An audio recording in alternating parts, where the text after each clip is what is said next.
Season 3 की शुरुआत होती है और हमारी साशा हमें बताती है अक्टूबर 5 7/14 मेरी सिस्टर ने मुझे एक गिफ्ट दिया। वो एक डायरी थी। तो जैसे ही निकल गया ना, मेरी सिस्टर ने मुझे वो नोटबुक गिफ्ट के तौर पर दी थी। उन्होंने कहा था कि तुम इस डायरी में कुछ भी लिख सकती हो, और उसने मुझे कहा था कि मैं अपने बारे में सोचूं, और मिकाल को लेटर लिखने से अच्छा है कि अपने बारे में भी कुछ सोचूं, इसमें लिखा करूं, ठीक है? क्योंकि मेरी सिस्टर सबसे ज्यादा बेस्ट है ना। वो कहती है हाँ मैं ऐसे ही करूंगी। और तब हमें साशा की डायरी दिखाई जाती है जहाँ पे उसने आगे सबके बारे में लिखा हुआ था। अक्टूबर 28 ग्रैंड ड्यूक ग्रैंडफादर, उन्होंने मुझे कहा क्या मैं मिकाल के लेटर्स का रिप्लाई देती हूँ। तो मैंने ऑनेस्टली उनको बता दिया मैं जवाब नहीं देती। तो ये बात सुनकर तो वो खुश हो गए थे, लेकिन पता नहीं क्यों। उसके बाद दिसंबर 31, मैं बहुत लंबे अरसे बाद कैपिटल में गई थी, और कल मैं 9 साल की हो जाऊंगी। और जब मैं 9 साल की हो जाऊंगी तो क्या मेरे लिखने का अंदाज ठीक हो जाएगा? और उसके बाद फरवरी 20 7/15 के बारे में लिखा हुआ था। मैंने कुछ सोचने के बाद मिकाल को गिफ्ट की बजाय लेटर भेजा, क्योंकि इस बार उसकी बर्थडे हम सेलिब्रेट नहीं करने वाले थे, और वैसे भी मैजिक टावर में था ना वो, इसीलिए मैंने ये एक्सेप्शन बना दी और उसको लेटर लिख दिया। उसके बाद मार्च 16, मैं बहुत ज्यादा ट्रबल में रही, क्योंकि मैंने उसको लेटर लिखा था और एक गिफ्ट भी भेजा था, लेकिन मिकाल ने रिप्लाई नहीं दिया। तो क्या मैं मैजिक टावर में पूछूं क्या कोई मसला है?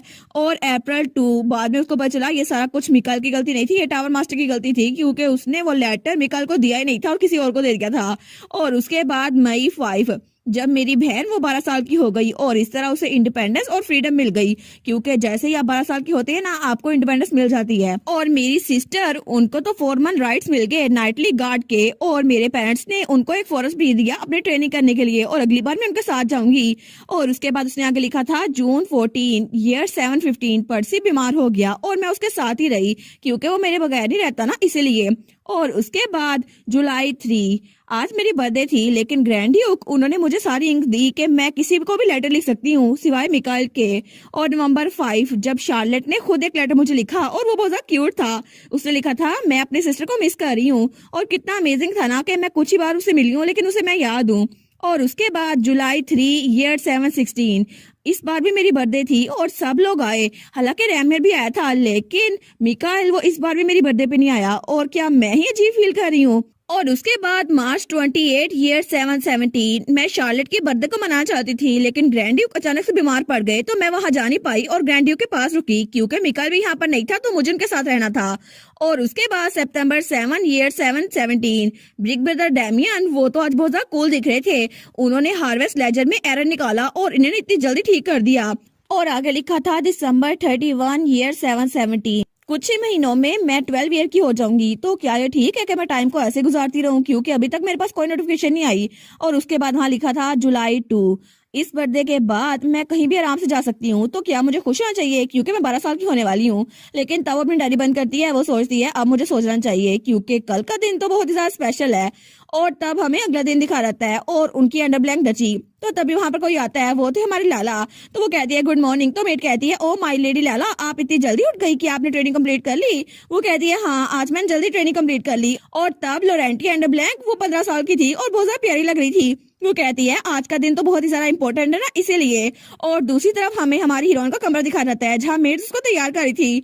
एक मेड कहती है ओ माय गॉड, आप तो बहुत ज्यादा अडोरेबल है यंगेस्ट प्रिंसेस। दूसरी कहती है बिल्कुल ये आप पे सूट करता है। तो हमारी हीरोइन कहती है थैंक यू।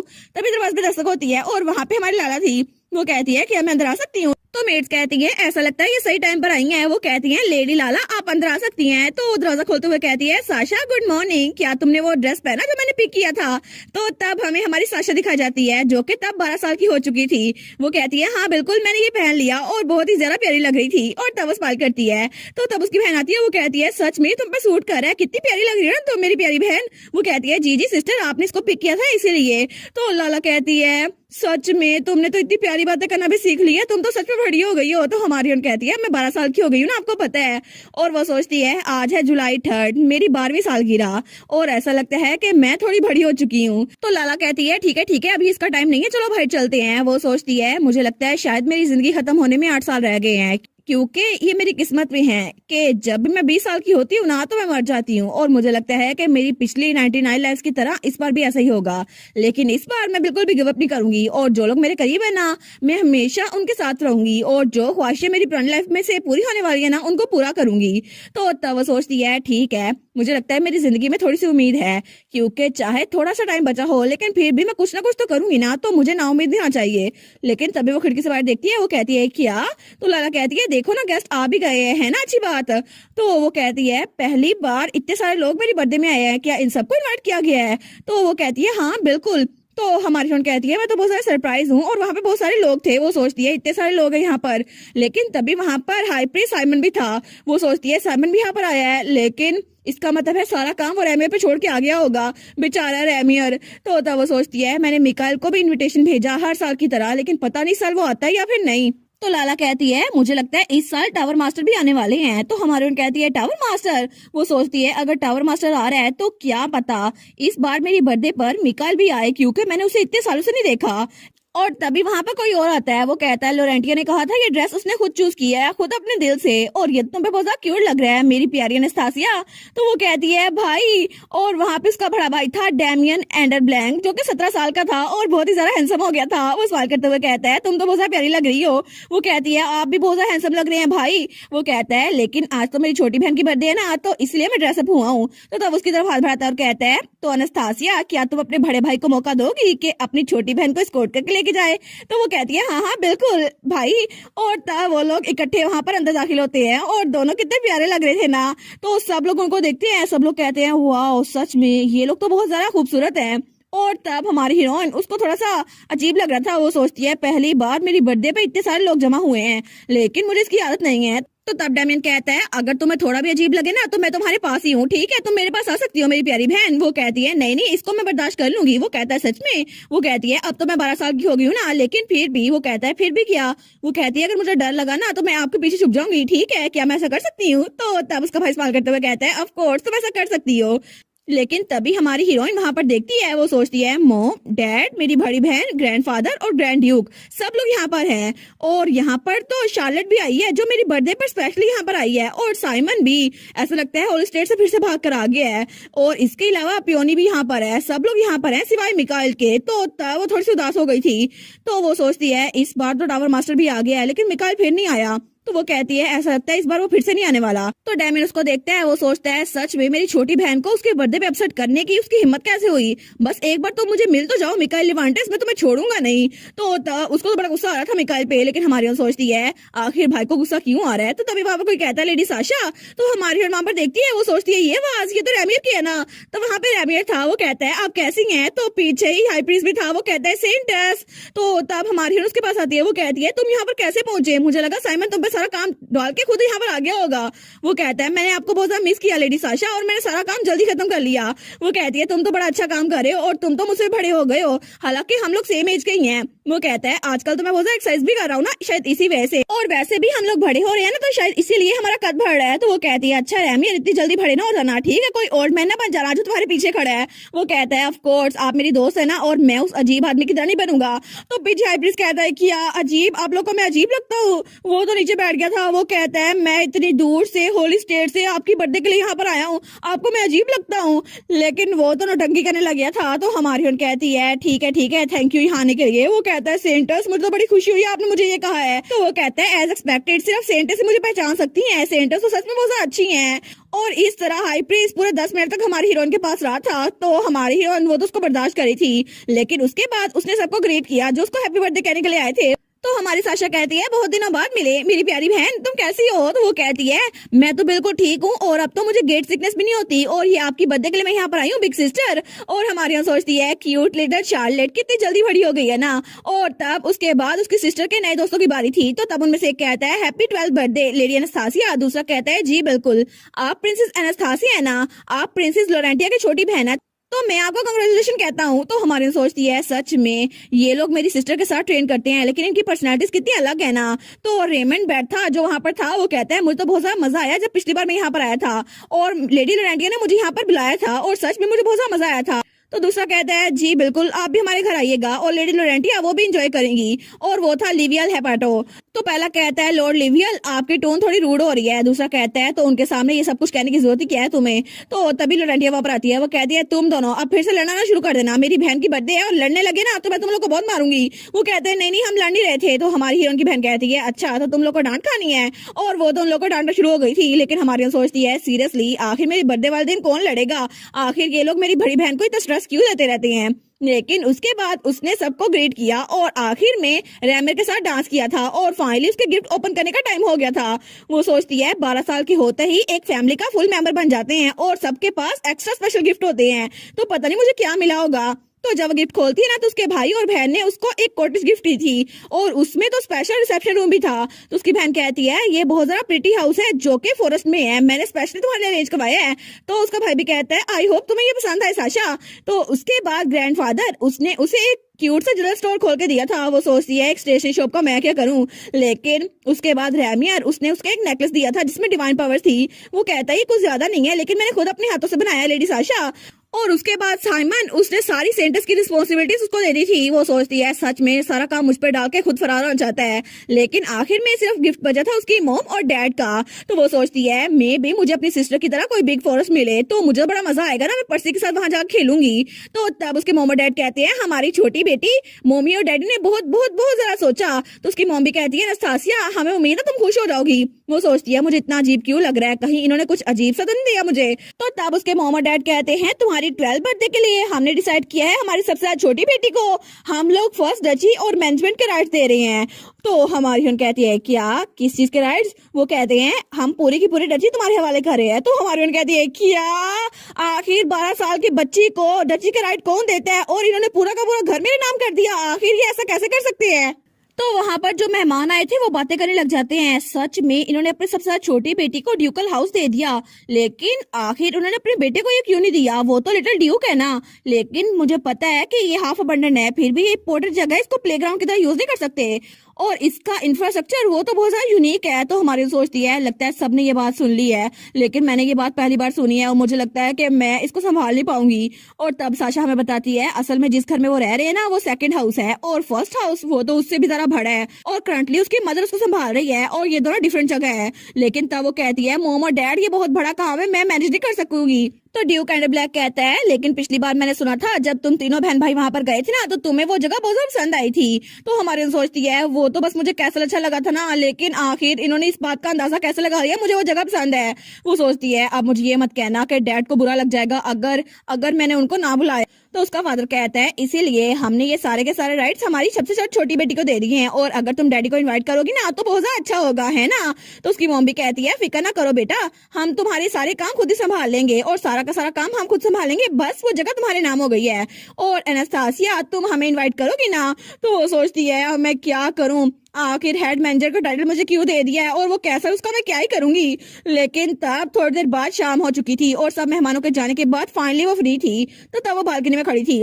वो सोचती है मुझे लगा नहीं था कि ये सब लोग मुझे ये सब कुछ गिफ्ट देंगे, फिर भी वो तो बहुत ज्यादा बड़ा है और स्ट्रिक्टली स्पीकिंग आखिर डैमियन को ये टाइटल क्यों नहीं मिला और वो घर तो उसे मिलना चाहिए था ना। अगर मेरा बड़ा भाई वो हर्ट हो गया तो, और मैं उसके साथ इतनी सी बात पे फाइट नहीं करना चाहती, लेकिन अगर उसको बुरा लग गया तो क्या पता हमारा रिलेशनशिप खराब हो जाए, क्योंकि पता नहीं कितने बहन भाई होते हैं जिनके दरमियान प्रॉपर्टी का मसला होता है और उनका रिलेशनशिप खराब हो जाता है। वो सोचती है ऑफ कोर्स डैमिन ऐसा इंसान तो है नहीं ना, लेकिन फिर भी मुझे थोड़ा अजीब लग रहा है। वो सोचती है शायद सनसेट हो रहा है ना इसलिए मुझे थोड़ा अजीब लग रहा है और ये रेड ग्लो आज तो बहुत ज्यादा डीप लग रहा है। तभी वहां पर प्योरनी आता है, वो टावर मास्टर। वो कहता है इतना चेहरा क्यों लटकाया हुआ है ओए बच्ची। तो वो सोचती है डेविल का नाम लिया और वो हाजिर हो गया। वो कहती है अचानक से तो मेरे सामने क्यों आ गए हो। वो कहता है अचानक से बिल्कुल नहीं, मिकाइल ने कहा था कि मैं सीधा रास्ता अपनाऊं और मैं सीधे रास्ते से आया हूँ, देखो ना आसमान से आया हूँ। वो कहती है मिकाइल ने कहा था लेकिन उन्होंने आपको मेरे पास क्यों भेजा है, मिकाइल तो मेरा दोस्त है ना। तो टावर मास्टर कहता है वेल वो सिर्फ तुम्हारा दोस्त नहीं ना मेरा शागिर्द भी है और वो तो कभी कभार बहुत ज्यादा खतरनाक भी रहता है और मेरा दिल हमेशा धड़का रहता है कब मिकाइल मुझ पे हमला कर देगा, लेकिन चलो कम से कम मेरे पास एक्सक्यूज तो होता है ना कि कोई मेरे पीछे पड़ा हुआ है। वो सोचती है क्या सच में मिकाइल को इसके साथ छोड़ना ठीक रहेगा, लेकिन वो कहती है अगर तुम मिकाइल को अच्छे से ट्रीट नहीं करने वाले ना उसे वापस दे दो।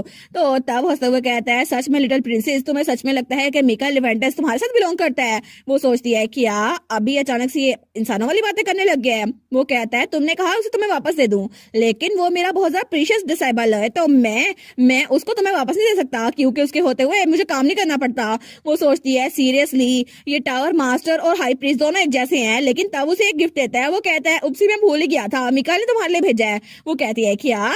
वो कहता है ये बहुत ज्यादा प्रीशियस तुम्हारी बर्थडे है ना इसीलिए मेरे शागिर्द ने बहुत ज्यादा सुपर डुपर काम किया और ये तुम्हारे लिए बनाया है। वो कहती है मिकाइल ने बनाया है। वो कहता है मेरे पास भी तुम्हारे लिए गिफ्ट है। वो कहती है अच्छा कौन सा गिफ्ट है? तो वो कहता है मैं तुम्हारी कोई भी एक विश पूरी करूंगा जब तुम चाहो, सिवाय इसके कि मिकाइल तुम्हें वापस लौटा दूं, और तब तक के लिए हैप्पी बर्थडे। और उसके बाद वहाँ से गायब हो गया था। तो हमारी सोचती है देखो ना ये फिर से यूजलेस है, बिल्कुल यूजलेस। और उसके बाद वो सोचती है ड्यूकल कैसल मेरे नाम लग गया था ना, शायद इसी वजह से सारे रिटेनर्स मुझसे मिलकर गए थे। लेकिन मेरे बड़े भाई से जब मैंने बात की थी ना डैमियन से, तो तब मुझे थोड़ा अजीब लग रहा था ताकि उसे बुरा ना लग जाए। लेकिन डैमियन ने कहा था मुझे बहुत ज्यादा अच्छा लगेगा अगर वो जगह तुम्हारे नाम होगी, और अनस्तासिया तो मुझे इनवाइट करोगी ना, और मुझे बहुत ज्यादा अच्छा लगेगा तुम्हारे घर में आकर। वो सोचती है बिग ब्रदर वो तो कभी कभार बिल्कुल डैड की तरह लगते हैं। लेकिन उसके बाद वो वापस आ गई थी। वो सोचती है अब तो बेड टाइम है और इससे पहले मैं मिकाइल का गिफ्ट खोलना चाहती हूँ। वो सोचती है प्लीज कोई नॉर्मल चीज हो, मिकाइल ने कोई नॉर्मल चीज बनाई हो। लेकिन तभी उसको खोलती है। वो कहती है क्या एक कॉम क्रिस्टल? लेकिन तब जब वहां पर देखती है ना वहां पे टाइगर का निशान बना हुआ था।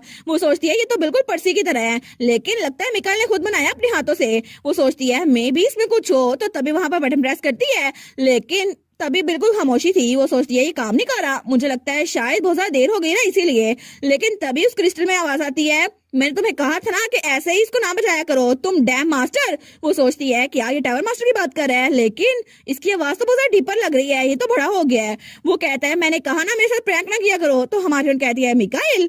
तो तब वहां बिल्कुल खामोशी थी, जैसे उसको पता चल गया था ये हमारी हीरोइन है। लेकिन तभी वो कहता है क्या सच में तुम हो? और तभी नीचे गिरने की आवाज आती है। तो हमारी हीरोइन कहती है मिकाइल तुम ठीक तो हो ना? तो दूसरी तरफ मिकाइल वो वहां पे चेयर से नीचे गिर गया था। वो कहता है क्या सच में? वो तो थोड़ा ब्लश करने लग गया था। वो कहता है लिटिल बेबी क्या सच में ये तुम हो? और मिकाइल वो भी बड़ा हो गया था डायमंड की तरह, और उस वक्त वो भी 17 साल का था। तो हमारी साशा कहती है अब मैं बेबी नहीं हूँ, मैं 12 साल की हो गई हूँ। वो कहता है एक मिनट रुको, बहुत ज्यादा देर हो गई है, लेकिन बस थोड़ी देर मुझसे बात कर लो। तो वो कहती है मैं कहीं नहीं जा रही। तो मिकाइल सीधा तो कहता है सॉरी मैं सरप्राइज हो गया था, मुझे रियलाइज नहीं था कि तुम बात कर रही हो, इसलिए मैंने ऐसे बात की थी। वो कहती है ठीक है मैं इसके साथ बस अराउंड नहीं कर रही थी और मैंने बस इसको थोड़ा सा दबाया और ये चल पड़ा।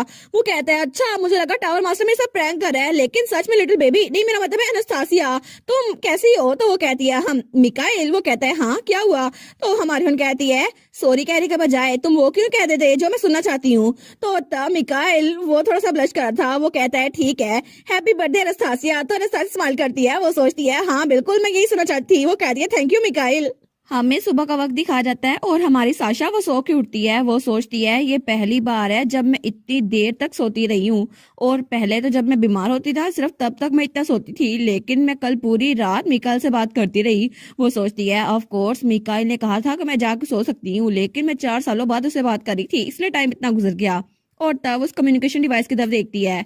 वो सोचती है उससे बातें करते हुए टाइम का पता ही नहीं चला। और तब वो बेड से उठने लगती है। वो सोचती है सबसे पहले मुझे खिड़की खोलनी चाहिए, और तब वो खिड़की के पास आती है और ताजा हवा लेती है। लेकिन तभी उसे आवाज आती है साशा तुम उठ गई। तो जब वो नीचे देखती है ना वहाँ पे उसकी बहन थी। वो कहती है बिग सिस्टर। तो लाला कहती है चलो ना इकट्ठे लंच करते हैं। तो हमारी हीरोइन कहती है जी जी ठीक है। और थोड़ी देर बाद उन्होंने लंच कर भी लिया था और वो लोग तो पिकनिक मनाने के लिए बाहर भी आ गए थे। तो हमारी हीरोइन कहती है बिग सिस्टर क्या आपकी ट्रेनिंग ठीक रही? तो वो कहती है ऑफ कोर्स अब मैं साशा के साथ हूँ ना, और वैसे भी क्या तुम्हें अजीब लगता है कि तुम मेरे साथ होती हो? तो हमारी उन कहती है नहीं नहीं बिल्कुल भी नहीं। तो लाला कहती है मुझे खुशी हुई, लेकिन अब तुम कहाँ पे जाने वाली हो साशा? तो हमारी हीरोइन कहती है कहाँ पर? वो सोचती है इसी बारे में तो मैं फिक्रमंद हो रही थी। और तब उसे याद आता है कि सबसे पहले उसे ग्रैंडफादर ने ट्रेडिंग कंपनी भी दी थी, उसके अलावा ड्यूकल हाउस जो मोम और डैड ने उसके नाम कर दिया है, और तीसरी नंबर पे पूरे नेशन के टेम्पल जिसकी रिस्पॉन्सिबिलिटी उसके ऊपर लाद दी गई है। तो वो कहती है सब कुछ बहुत ज्यादा बड़ा है, मुझे नहीं पता मुझे कहाँ स्टार्ट करना चाहिए। तो तब उसकी बहन कहती है अडल्ट्स बहुत ज्यादा मीन हो जाते हैं ना, तुम बस खेलना चाहती हो है ना? तो हमारे सोचती है एज एक्सपेक्टेड, वो मुझे अच्छे से जानती है। तो लाला कहती है ओके तो फिर मैं डिसाइड करूंगी कि तुम्हें सबसे पहले क्या करना चाहिए। तो हमारी हीरोइन कहती है क्या करना चाहिए? वो कहती है जो कॉटेज मैंने तुम्हें गिफ्ट दी है ना चलो वहां पे चलते हैं, और फिर तुम मुझे वहां पे इनवाइट करो, प्लीज करोगी ना? तो हमारी हीरोइन वो उसको देखती है। वो कहती है ठीक है। और तब उसकी जेब में जो मोबाइल वाली डिवाइस थी ना जहाँ पे पुरानी लाइफ में लोग की ख्वाहिशें जाहिर होती थी वो भी बचता है। और थोड़ी देर बाद वो लोग वहां जाने के लिए तैयार थे और सामान भी पैक हो गया था। तो हमारी हीरोइन उस मोबाइल में देखती है ना तो वहां पर किसी और की एक और ख्वाहिश थी। तो वहां लिखा हुआ था पाषाण किंगडम्स और स्टेटस था getting ready to go play. तो वो सोचती है क्या ये कौन है? तो आगे लिखा हुआ था world info 25th world desert world, और डीमन लॉर्ड इन्फो ये बॉडीगार्ड थी, और उसके आगे लिखा था इसका टारगेट है 22nd प्रिंसेस। तो हमारी सोचती है 22nd प्रिंसेस, तो हमारी सोचती है अच्छा जिसकी मैं बॉडीगार्ड बनी थी, तो मुझे लगता है कि जिसकी ख्वाहिश अभी मेरे सामने जाहिर हो रही है वो कोई और नहीं मेरी बड़ी सिस्टर लोरेंटिया ही है। और तभी लोरेंटिया वो कहती है साशा सब कुछ तैयार है, चलो चलते हैं। तो हमारी हीरोइन वो अपने मोबाइल को वाइप करते हुए कहती है ठीक है। वो सोचती है वो मुझे प्रोटेक्ट करना चाहती है ना, और मैंने उम्मीद की थी कि बस वो इसे भूल जाएंगी, लेकिन अभी तक वो मुझे भूली नहीं है। और तब थोड़ी देर बाद वो लोग उस कॉटेज में पहुंच भी गए थे। तो हमारी हीरोइन उसको देखती है, वो कहती है वाओ ये कॉटेज तो बहुत ज्यादा प्यारी है ना, क्या आपने इसको खुद बनाया? वो कहती है हाँ बिल्कुल। और तब वो लोग उस कॉटेज में जा रहे थे जो कि सच में बहुत ज्यादा प्यारी थी, और वो साशा को गिफ्ट मिली थी। हमें कोई क्यों नहीं देता ऐसा गिफ्ट। लेकिन तब उसकी बहन कहती है साशा तुम तो एक प्रिंसेस है ना, अच्छा समझ आ गई इसलिए नहीं देता। तो लाला कहती है साशा तुम तो एक प्रिंसेस हो ना, इसीलिए मैंने तुम्हारे लिए क्यूट सी लवली प्रिंसेस कॉटेज बनाई है। तो हमारी हीरोइन कहती है अच्छा सच में? तो वो कहती है हाँ इसको ओपन करो ना। और तब उसके हाथ में चाबी थी, वो कहती है ठीक है। वो सोचती है सच में बिग सिस्टर मेरा रिएक्शन देखना चाहती है हमेशा की तरह। तो तब वो चाबी से वो ताला खोलने लगती है, और जैसे दरवाजा खोलती है ना वो कहती है वाओ ये कॉटेज तो जितना मैं सोचा था ना उससे भी ज्यादा बड़ी है। लेकिन वो कहती है कितना लवली है ना, क्या सब कुछ आपने डेकोरेट किया है? उसकी बहन कहती है हाँ बिल्कुल। लेकिन तभी हमारी हीरोइन की नजर एक चीज पे पड़ती है, तो वो थोड़ा शॉक हो गई थी। वो कहती है एक डिजर्ट पेंटिंग, और वहां पर एक पेंटिंग लगी हुई थी जहाँ पे दो लड़कियां थी। तो वो कहती है बिग सिस्टर आखिर आपने ये तस्वीर कहाँ से ली? तो लोरेंटिया कहती है ये क्यूट है ना, जो मैं बुक पढ़ी थी ना उसके अंदर ये पिक्चर थी और मुझे पसंद आई, मैं तुम्हारे लिए बनवा ली। और इसमें तो ब्लैक हेयर वाली प्रिंसेस वो साशा है, और इसके अलावा इसके साथ तुम्हें प्रोटेक्ट करने के लिए मैं हूँ, क्योंकि मैं हमेशा तुम्हें प्रोटेक्ट करूंगी। तो हमारी सोचती है डिजर्ट प्रिंसेस और एक नाइट जो उसकी साइड पे खड़ी है। लेकिन इस तस्वीर को देख के मुझे पता चल रहा है कि मेरी सिस्टर उसकी ख्वाहिश क्या थी जो कि पुरानी लाइफ में पूरी नहीं हो सकी। और ये सब कुछ हुआ था 25th वर्ल्ड में, एक ऐसी जगह जहाँ पे सहरा हर कहीं फैला हुआ था और वहां दूर दूर तक रेत थी, और वो जगह तो बहुत ज्यादा वीरान थी। लेकिन मैं एक ऐसी बच्ची थी जो स्ट्रीट्स में रहा करती थी, और मेरे पेरेंट्स वो नहीं थे, लेकिन मैं जिंदा बच गई। और मेरे पास खाने के बगैर जिंदा रहने का एक टैलेंट था, क्योंकि कभी भी कोई मुझ पे एहसान नहीं करता था, इसलिए ये इजियर था, कोई मेरी तरफ ध्यान नहीं देता। और उस वक्त तकरीबन मैं 12 साल की होंगी। जब उसे कुछ आवाज सुनाई देती है तो वो उठ के बाहर देखती है। वो सोचती है ये आवाजें कहाँ से आ रही है, लेकिन तभी वहां पर एक लड़की थी। वो कहती है मुझे मेरी मदर के लिए मेडिसिन लेकर आनी है, तुम रूड लोग हो। लेकिन वो सोचती है एक बच्ची और एक ऐसी जगह पर ये बच्ची, इसका फैब्रिक ये तो गुड क्वालिटी का लग रहा है, आखिर ये है कौन? और इसके हाथ, इसको देखकर लगता है इसने पहले कभी कोई काम नहीं किया। वो सोचती है यंग एंड स्मॉल, ये तो बाकी सारे लोग के लिए परफेक्ट प्रे है, जिसकी वजह से लोग इसको लूट सकते हैं, क्योंकि ये किसी अमीर घराने की लगती है। लेकिन वो सोचती है फिर भी मैं एक बच्ची को ऐसे नहीं छोड़ सकती, मुझे लगता है शायद मुझे एक बार उसकी हेल्प करनी चाहिए। तो तब हमारी हीरोइन वो उस बच्ची को इशारा करती है अपनी तरफ आने का। तो तब वो बच्ची उसकी तरफ देखती है, लेकिन तभी जब सब लोग का ध्यान भटकता है ना, तो वो बच्ची वहां से भागती है हमारी हीरोइन की तरफ। तो वो लोग कहते हैं इसको पकड़ो, ये भाग नहीं रह पाए, इसको पकड़ो। लेकिन तब वो हमारी हीरोइन के पीछे आ गई थी। तो हमारी साशा आगे जा रही थी, वो कहती है मुझे फॉलो करो, मुझे इस गली का पता है। वो कहती है ओके। और थोड़ी देर बाद जब वो लोग उस गली से बाहर निकल आए थे ना, तो तब हमारी साशा उसकी तरफ हाथ बढ़ाती है। तो वो बच्ची उसकी तरफ देखती है, तो साशा कहती है मेरा हाथ पकड़ लो, तुम थकी हुई लग रही हो।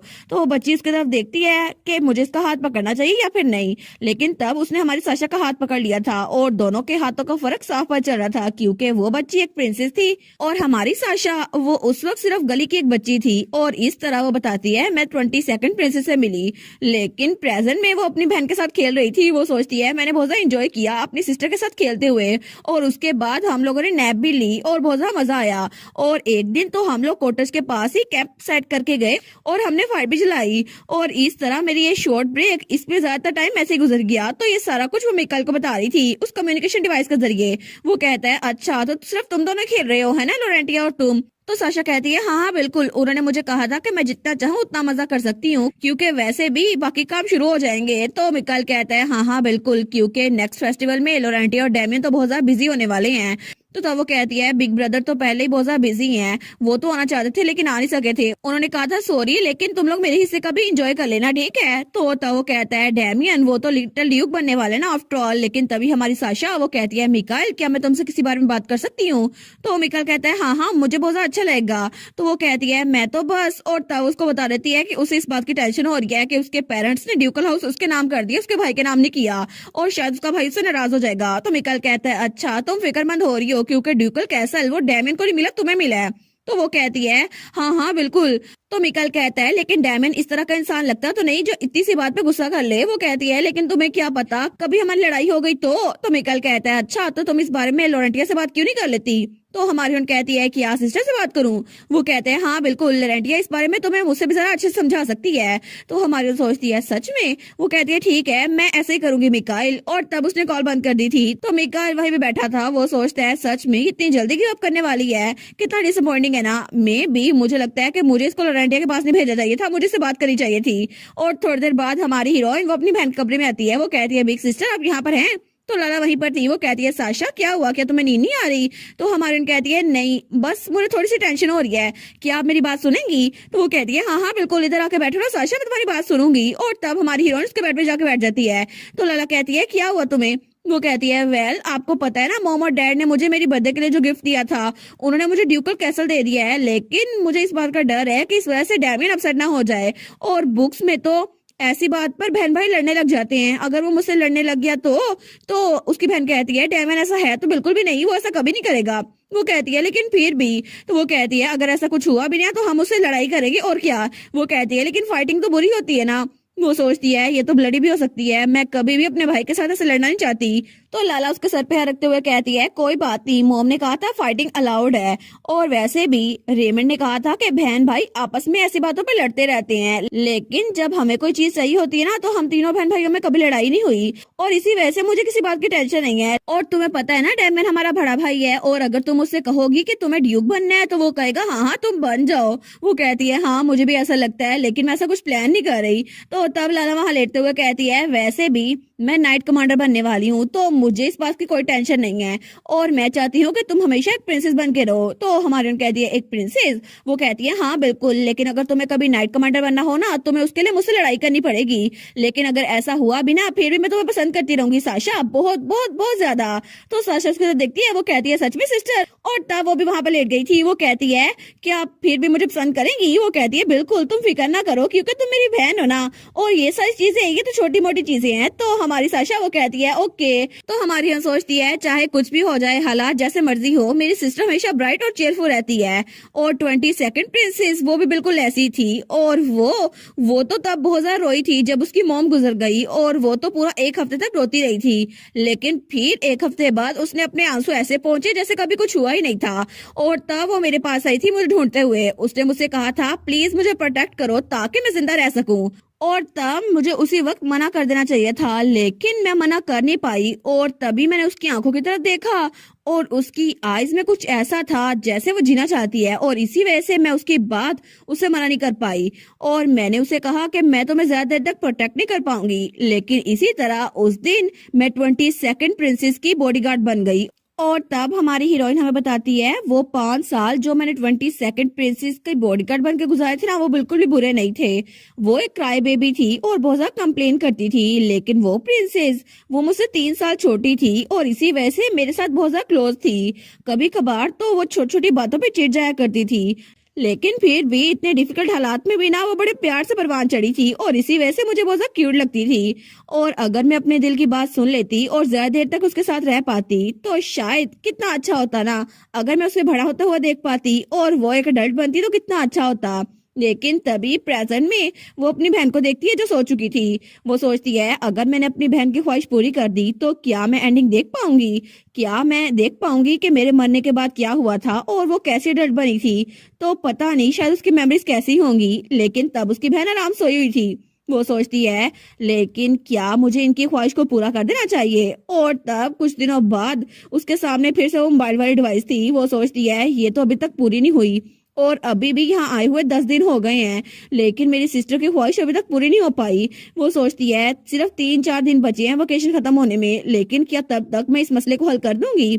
और टारगेट ऑफ लॉन्गिंग ये तो कुछ सालों में अपेयर होता है, लेकिन मुझे लगता है 2 या 3 बार इसके बाद ये खत्म हो जाएगा। लेकिन अगर मैं अपनी सिस्टर की ख्वाहिश पूरी करने से पहले ही मर गई तो तब उस मोबाइल को गायब करती है, लेकिन तभी उसे आवाज आती है साशा। तो तब वहां पर देखती है। वो कहती है सिस्टर क्या आपने ट्रेनिंग खत्म कर ली। तो उसकी बहन कहती है हाँ बिल्कुल, क्योंकि मुझे तुम्हारे साथ खेलना था साशा इसीलिए। लेकिन हमारी उन कहती है सिस्टर आज हम क्या खेलने वाले हैं। तो वो कहती है अच्छा तुम्हें क्या लगता है क्या हम लोग हॉर्स बैक राइडिंग करें, इसमें मजा आएगा। तो हमारी उन कहती है हॉर्स बैक राइडिंग। और थोड़ी देर बाद वो लोग बाहर आ गए थे और अपने अपने घोड़ों पर थे। तो लाला कहती है साशा तुम तो राइडिंग में बहुत ज्यादा अच्छी हो गई हो। वो कहती है मैंने बहुत ज्यादा प्रैक्टिस की थी ना, क्योंकि मैं आपके साथ खेलना चाहती थी इसीलिए। वो कहती है अच्छा ये बात है, तो फिर मुझे पकड़ के दिखाओ ठीक है। तो तब वो अपने घोड़े को किक करती है और तब उसका घोड़ा आगे निकल गया था। लेकिन हमारी वो सोचती है क्या सिस्टर इतनी आगे भाग गई, लेकिन वो सोचती है क्या सच में इस स्पीड में उनको फॉलो करना ठीक रहेगा। लेकिन चलो जो भी है ट्राई तो करती हूँ ना। और थोड़ी देर बाद ही वो तो बिल्कुल थक चुकी थी। वो सोचती है सिस्टर तो एक नाइट बन रही है ना, मेरा स्टैमिना उनके मुताबिक नहीं है इसलिए मैं हार गई। लेकिन तब उसकी बहन कहती है मजा आया ना साशा, है ना। तो हमारी बहन कहती है हाँ बिल्कुल, मुझे तो हॉर्स राइडिंग करना बहुत ज्यादा पसंद है और आपके साथ तो बहुत ज्यादा। लेकिन उस बेचारी को तो चक्कर आ रहे थे। तो लाला उसके पास आती है। वो कहती है मुझे तो खुशी हुई, लेकिन मुझे लगा था कि तुम मिकाल से बातें करती रहती हो, इसीलिए मुझे टेंशन हो रही थी कि तुम्हें मेरे साथ खेलने में मजा आता है या फिर नहीं। तो हमारी बहन कहती है क्या उसके सर पे तो पत्थर पड़े थे। वो कहती है नहीं नहीं, मैं तो मिकाल से बस रात के टाइम बात करती हूँ और मैं तो बस इस पूरे हफ्ते में उससे 2 बार बात की है, मैं तो आपके साथ खेलना चाहती हूँ। तो लाला कहती है फिर भी मैं चाहती हूँ कि साशा तुम मुझे ज्यादा पसंद करो। वो कहती है ऑफ कोर्स सिस्टर, आप मेरी सिस्टर है ना, मैं आपको ज्यादा पसंद करती हूँ। तो उसकी बहन कहती है लेकिन फिर भी मैं तुम्हें एक क्रिस्टल बॉल तो नहीं दे सकती है जिसमें क्यूट टाइगर हो, है ना। तो हमारी हीरोइन अपनी बहन को गले लगा लेती है। वो कहती है अगर आप मुझे ये ना भी देना फिर भी मैं आपको बहुत ज्यादा पसंद करती हूँ। मिकाइल मिकाइल है और सिस्टर सिस्टर है, इसीलिए आप दोनों की जगह कोई नहीं ले सकता। तो उसकी बहन स्माइल करती है। वो कहती है सच में मेरी प्यारी बहन कितनी क्यूट है ना, और मैं तुम्हारे साथ खेलना चाहती हूँ इसी तरह। वो कहती है जी जी सिस्टर, मैं भी आपके साथ खेलना चाहती हूँ। लेकिन तभी हमारी हीरोइन उसको पाँव के नीचे कुछ महसूस होता है। वो सोचती है क्या ये वाइब्रेशन ये आखिर है क्या, ये वाइब्रेशन तो जमीन के अंदर से आ रही है लेकिन ये कोई नॉर्मल वाइब्रेशन नहीं लग रही, आखिर ये क्या चीज है। तो तभी उसको कुछ महसूस होता है और तब अपनी बहन को धक्का देती है। तो लाला थोड़ी दूर हो जाती है। वो कहती है साशा क्या हुआ, लेकिन हमारी हीरोइन वो कहती है सिस्टर। और तभी जमीन में से कोई चीज बाहर निकलती है। तो हमारी हीरोइन अपनी आंखें बंद कर लेती है। उसकी बहन कहती है साशा। वो कहती है मैं ठीक हूँ सिस्टर। लेकिन तभी वहां पर एक बहुत बड़ा मॉन्स्टर था। तो हमारी हीरोइन सोचती है एक मॉन्स्टर, लेकिन अचानक से यहाँ पर तो नाइट्स भी नहीं है, ये क्या प्लान किया गया था, ये यहाँ पर क्यों आ गया। वैसे भी मैं इसको खुद ही डील कर सकती हूँ। तो तभी वो मॉन्स्टर उस पर हमला करने लगता है। लेकिन तभी उसने हमला जमीन पे किया था और हमारी साशा वो लंगड़ा कर नीचे गिरती है और तभी उसके हाथ पे चोट भी लग गई थी। वो सोचती है एक मोल टाइप का मॉन्स्टर जो कि अपना दिमाग यूज कर रहा है, मुझे लगता है कि मुझे जल्दी से हिलना होगा, लेकिन मेरी लेग्स हिल ही नहीं पा रही। तो तभी दोबारा से वो मॉन्स्टर उस पे हमला करने लगता है। लेकिन तभी उसके सामने लाला रहती है। वो कहती है हिम्मत भी मत करना मेरी सिस्टर को टच करने की। तो वो अपनी बहन को प्रोटेक्ट कर रही थी। हमारी सोचती है सिस्टर लेकिन ये मॉन्स्टर तो बहुत ज्यादा डेंजरस है, इसको अकेले हैंडल नहीं कर सकती। वो कहती है सिस्टर मैं। तो तब उसकी बहन कहती है एनास्थेसिया एंड ब्लैंक, अभी इस मोमेंट से तुम जहाँ हो ना वहीं पर रहना, और अगर तुमने ऐसा ना किया तो तुम्हारी सिस्टर तुम पे बहुत ज्यादा गुस्सा हो जाएगी। तो तब लाला वो उस मॉन्स्टर को घूर के देखती है। लेकिन तभी वो मॉन्स्टर हमारे लाला पे भी अटैक करने लगता है। तो तब लाला उसको अपने स्पेयर से रोक लेती है, लेकिन वो बहुत मुश्किल से उसको रोक पा रही थी। और तभी वो अपने स्पेयर को ऊपर धकेलती है तो वो मॉन्स्टर वो थोड़ा पीछे होता है। लेकिन लाला वो तो पूरी तैयार थी और तभी वो अपना निशाना बांधती है और यकदम उस मॉन्स्टर पे हमला करती है। लेकिन थोड़ी देर बाद ही वो मॉन्स्टर वो नीचे गिर गया था और लाला ने उसको हरा दिया था। वो कहती है साशा तुम ठीक तो हो ना। तो साशा कहती है जी बिल्कुल। वो सोचती है मैंने सुना था कि बच्चे जब बड़े हो जाते हैं ना तो उनकी ग्रोथ भी बढ़ती है और उनका स्टेमिना बढ़ता है। ऐसा लगता है कि मेरी सिस्टर बहुत ज्यादा पावरफुल हो गई हैं। और थोड़ी देर बाद वहां पर नाइट्स आ गए थे।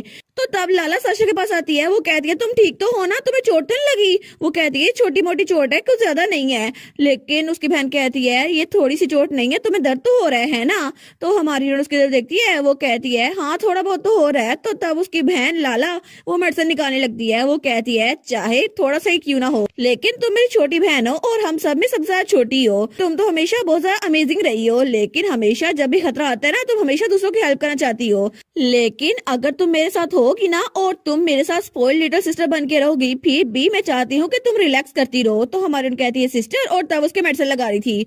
वो कहती है मॉम और डैड भी तुम्हें बहुत ज्यादा पसंद करते हैं जब तुम बिल्कुल बेबी की तरह एक्ट करती हो, और उन्होंने हमें कहा हुआ है कि वो बाकी चीजों का ध्यान रख लेंगे और हमें हमें बस उनकी बात माननी होगी साशा। तो वो सोचती है सच में ये मेरी फैमिली ये सच में मुझे बहुत ज्यादा पसंद करती है, लेकिन आखिर मैं बच्चों की तरह एक्ट कैसे कर सकती हूँ, मेरी लाइफ में कुछ ही साल बचे हैं। लेकिन तब उसकी बहन उसका हाथ पकड़ती है और कहती है मैं बस चाहती हूँ कि तुम एक हैप्पी लिटिल प्रिंसेस बनकर रहो साशा, इसी वजह से मैं बस यही चाहती हूँ। तो हमारी साशा कहती है एक प्रिंसेस बस। वो सोचती है मेरी 25th लाइफ में जब मैं मर गई थी तो प्रिंसेस की लाइफ और ज्यादा हार्ड हो गई थी और उनपे असैसिनेशन अटेम्प्ट और ज्यादा बढ़ गए थे, और इसी वजह से उसने अपना बचाव करना भी सीख लिया था। लेकिन तभी वहां पर कोई गिरा हुआ था।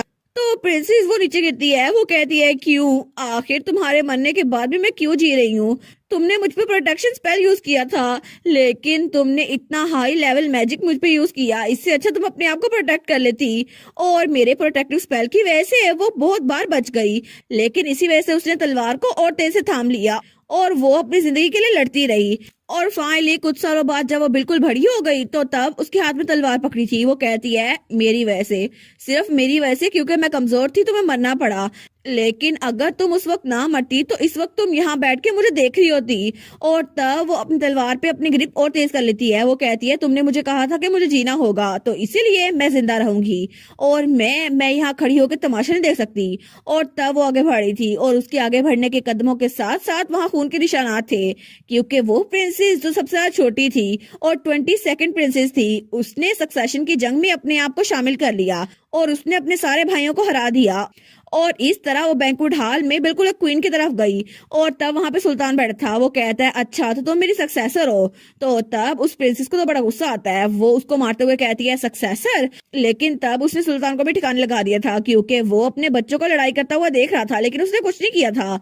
और इस तरह 22nd प्रिंसेस जो कि 22 साल की उम्र में वो असल में एक सुल्तान बन चुकी थी और उसने वो थ्रोन खुद अपने हाथों से हासिल किया था, लेकिन तब वो बहुत ज्यादा थकी हुई लग रही थी। वो कहती है मैंने अपना प्रॉमिस पूरा किया, लेकिन अब मैं इतनी स्ट्रॉन्ग बन चुकी हूँ कि तुम्हें प्रोटेक्ट कर सकूं, लेकिन तुम यहाँ पर नहीं हो। लेकिन अगर फ्यूचर में कभी मैं तुमसे मिली तो मैं इसका बिल्कुल अपोजिट करूंगी, क्योंकि मैं अपनी पूरी लाइफ तुम्हें प्रोटेक्ट करती रहूंगी। तो हमारी हीरोइन वो उसकी मेमोरीज देख रही थी। वो सोचती है शायद ये मेरी गलत फहमी थी कि एक छोटी सी पावरलेस प्रिंसेस को मेरी प्रोटेक्शन की जरूरत हो, लेकिन फिर भी सिस्टर मैं बिल्कुल इस बात का रेग्रेट नहीं करूंगी। अगर मैंने उस वक्त अपने आप को सेक्रीफाइस ना किया होता तो मैं इस लाइफ में आपसे मिली ना होती, इसीलिए सेल्फिश होने के लिए बहुत ज्यादा सॉरी। और तभी उसकी आंख खुलती है। वो सोचती है क्या, तो उसकी बहन उसके साथ बैठी थी। वो कहती है साशा तुम उठ गई, मैंने सारे स्केरी स्टफ को ठीक कर लिया है, तो तुम आराम सो सकती हो। और वो लोग बग्गी में थे। तो तब वो स्माइल करती है, लेकिन हमारी उसको देखती है। वो सोचती है क्या मैं इनसे बात करूं। वो कहती है सिस्टर ऐसा नहीं है कि मुझे लगा था आप वीक हैं। तो लाला कहती है क्या। वो कहती है बस मुझे आपको हर्ट होना देखना अच्छा नहीं लगता, क्योंकि आप मेरे लिए बहुत ज्यादा प्रीशियस हैं। तो लाला कहती है हाँ बिल्कुल, तुम भी मेरे लिए बहुत ज्यादा प्रीशियस हो साशा। और तब वो साशा को गले लगाते हुए कहती है इसीलिए तुम्हें हमेशा याद रखना होगा, कभी मत भूलना कि तुम मेरी बहुत ज्यादा प्रीशियस बहन हो। और तभी वहां पर बग्गी में 22nd प्रिंसेस वो भी उनको देख रही थी, लेकिन तभी साशा की नजर उस पर पड़ती है। तो तब वो प्रिंसेस उसकी ख्वाहिश पूरी हो चुकी थी और वो वहां से गायब हो रही थी, लेकिन हमारी हीरोइन वो स्माइल करती है। वो कहती है ठीक है सिस्टर। और इस तरह फाइनली उसने अपनी सिस्टर की ख्वाहिश भी पूरी कर दी थी। और उसकी सिस्टर जो कि 22nd लाइफ में एक प्रिंसेस थी और उससे 3 साल छोटी थी, इस लाइफ में उसकी बड़ी बहन बनकर आई थी और बिल्कुल उससे 3 साल बड़ी थी। और इस बार वो उसको प्रोटेक्ट करने वाली थी, क्योंकि पिछली बार हमारी साशा ने उसको प्रोटेक्ट किया था। हमें हमारी साशा बताती है एक बार जब सारी हमारी छुट्टियां खत्म हो गई ना, तो मेरी सिस्टर और ब्रदर दोनों बहुत ज्यादा बिजी हो गए, क्योंकि ड्यूकल टेरिटरी में इवेंट्स आने वाले थे और समर फेस्टिवल, उसके लिए उन्होंने तैयारियां कर दी थी। और इस बार मोम और डैड की जगह मेरे दोनों बहन भाई ये काम संभाल रहे थे। और इसके अलावा मेरे मोम और डैड वो भी बिल्कुल फ्री नहीं थे। और डैड वो तो एक ड्यूक थे ना, उनको तो बहुत ज्यादा काम था।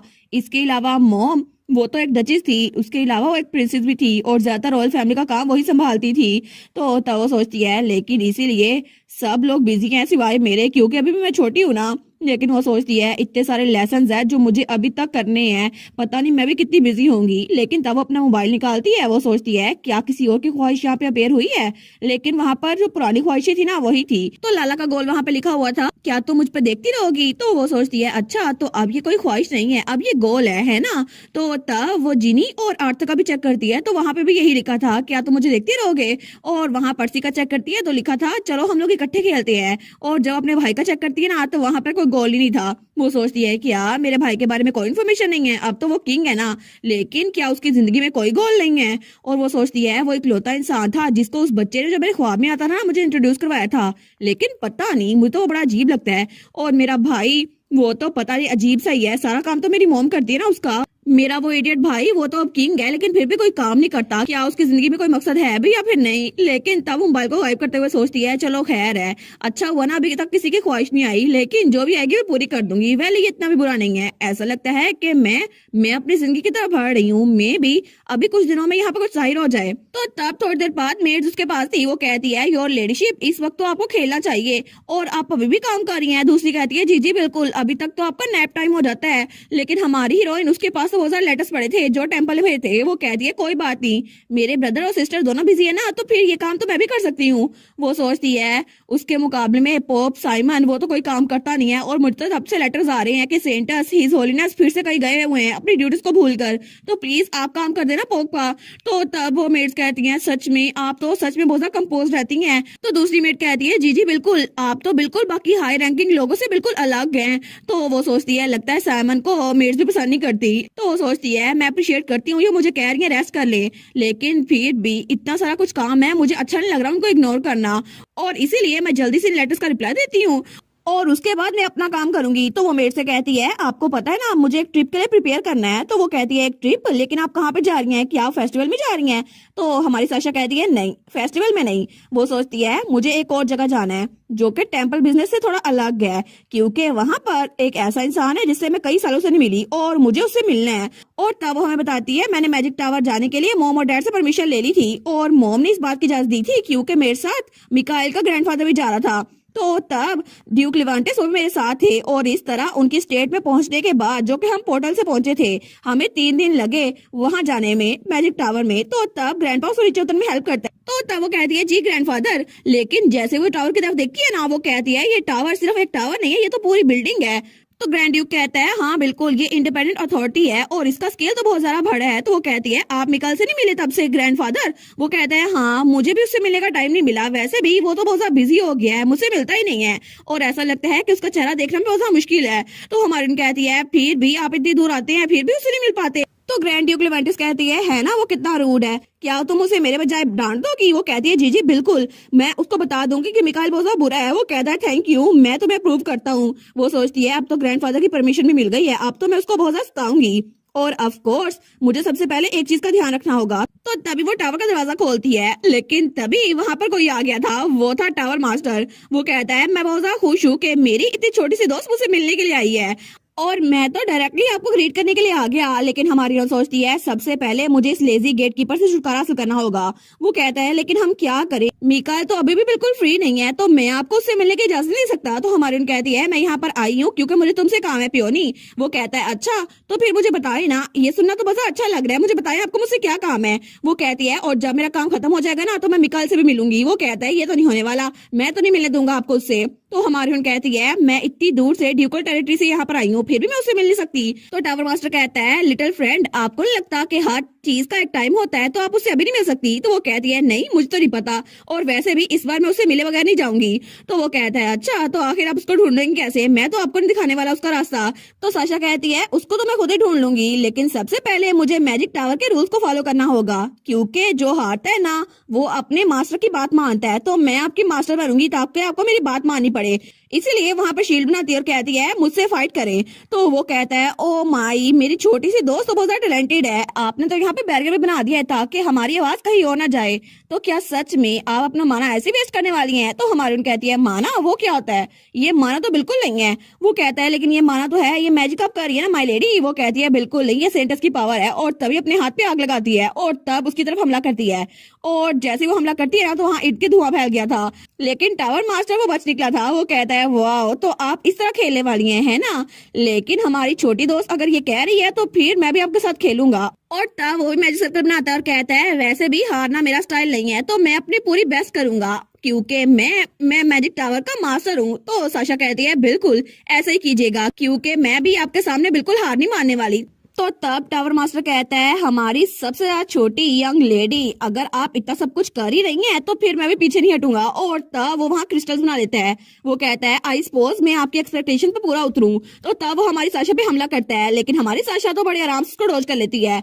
वो कहती है पियोनी क्या तुम इडियट हो, तुम्हें पता नहीं है कि तुम्हारे माना को मैं ऑब्जर्व कर सकती हूँ, और तुम ऐसे मुझ पे अटैक कर रहे हो। और हमारी साशा उस पे आग से अटैक करती है, तो तब उसको रोक लेता है। वो कहता है वाह ये तो बहुत ज्यादा डरावना है, लेकिन मुझे लगता है मैं इतनी आराम से हार नहीं सकता, और तब वहाँ उड़ने लग जाता है। लेकिन साशा कहती है सच में तुम ये कह रहे हो, लेकिन तुम्हें सच में लगता है कि तुम हारने वाले हो? वो कहता है वेल मैं भी कोई इडियट नहीं हूँ, आपको पता है ना। और तब वो साशा पे हमला करता है, लेकिन साशा ने तो वहाँ पे डिफेंसिव मैजिक बना लिया था। वो कहती है तुम्हारे अल्फाज और एक्शन तो बहुत ज्यादा कॉन्ट्राडिक्ट कर रहे हैं है ना, लेकिन वो कहता है आई गैस तो फिर मैं आपको दिखाऊंगा कि मैं कर क्या सकता हूँ। लेकिन तभी वो उस पर बहुत ज्यादा मैजिक करता है। तो हमारी उन कहती है ठीक है मैं समझ गई, लेकिन तभी वो अपना हथियार भी निकालती है। वो कहती है मुझे लगता है कि मुझे भी तुम पे इजी जाना चाहिए, वैसे भी तुम्हें ग्रेटफुल होना चाहिए पियोनी, क्योंकि मैं एक पैसिफिस्ट हूँ और मुझे जंग बिल्कुल पसंद नहीं है। और तभी उसने वहाँ बहुत सारी जंजीरें निकाल ली थी, तो ये सारी की सारी जंजीरें टावर मास्टर की तरफ भाड़ रही थी। वो सोचता है आखिर एक पैसिफिस्ट सेंटस ऐसी कैसी हो सकती है जो इतनी टॉप टियर का स्पेल यूज करे, लेकिन चलो अब मैं क्या ही कर सकता हूँ। तो वो राजी हो गया था और उसके इर्द गिर्द वो सारी की सारी जंजीरें बन चुकी थी। और तब थोड़ी देर बाद हमें मैजिक टावर के अंदर का एक रूम दिखा जाता है।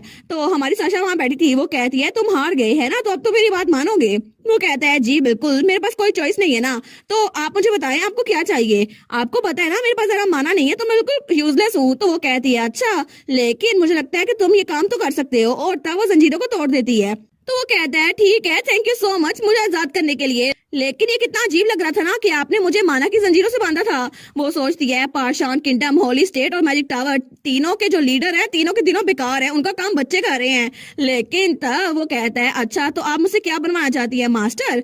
तो वो कहती है तुम इसको बनाओ। और तभी अपने मैजिक से वहां पर कुछ लेकर आती है और वो था लाइट डिटेक्टर। वो कहता है ये क्या चीज है। तो साशा कहती है ये एक होली रेलिक है।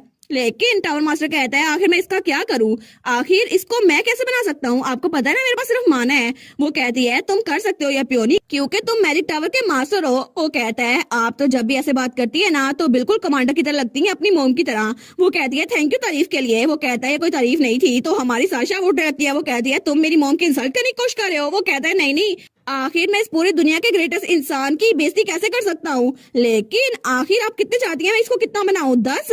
वो कहती है बिल्कुल नहीं 100। वो कहता है क्या 100। वो कहती है बिल्कुल। वो सोचती है लेजी लोग के लिए यही सोल्यूशन है कि इसको ये काम करने दूं ताकि फिर से मेरे पीछे ना आए। लेकिन तब वो बाहर आ गई थी और पीछे से पियोनी बोल जा था प्रिंसेस रहम करे मुझ पर। लेकिन वो सोचती है ठीक है अब ये मसला तो हल हो गया ना, तो क्या मैं जाके मिकाइल को ढूंढूं।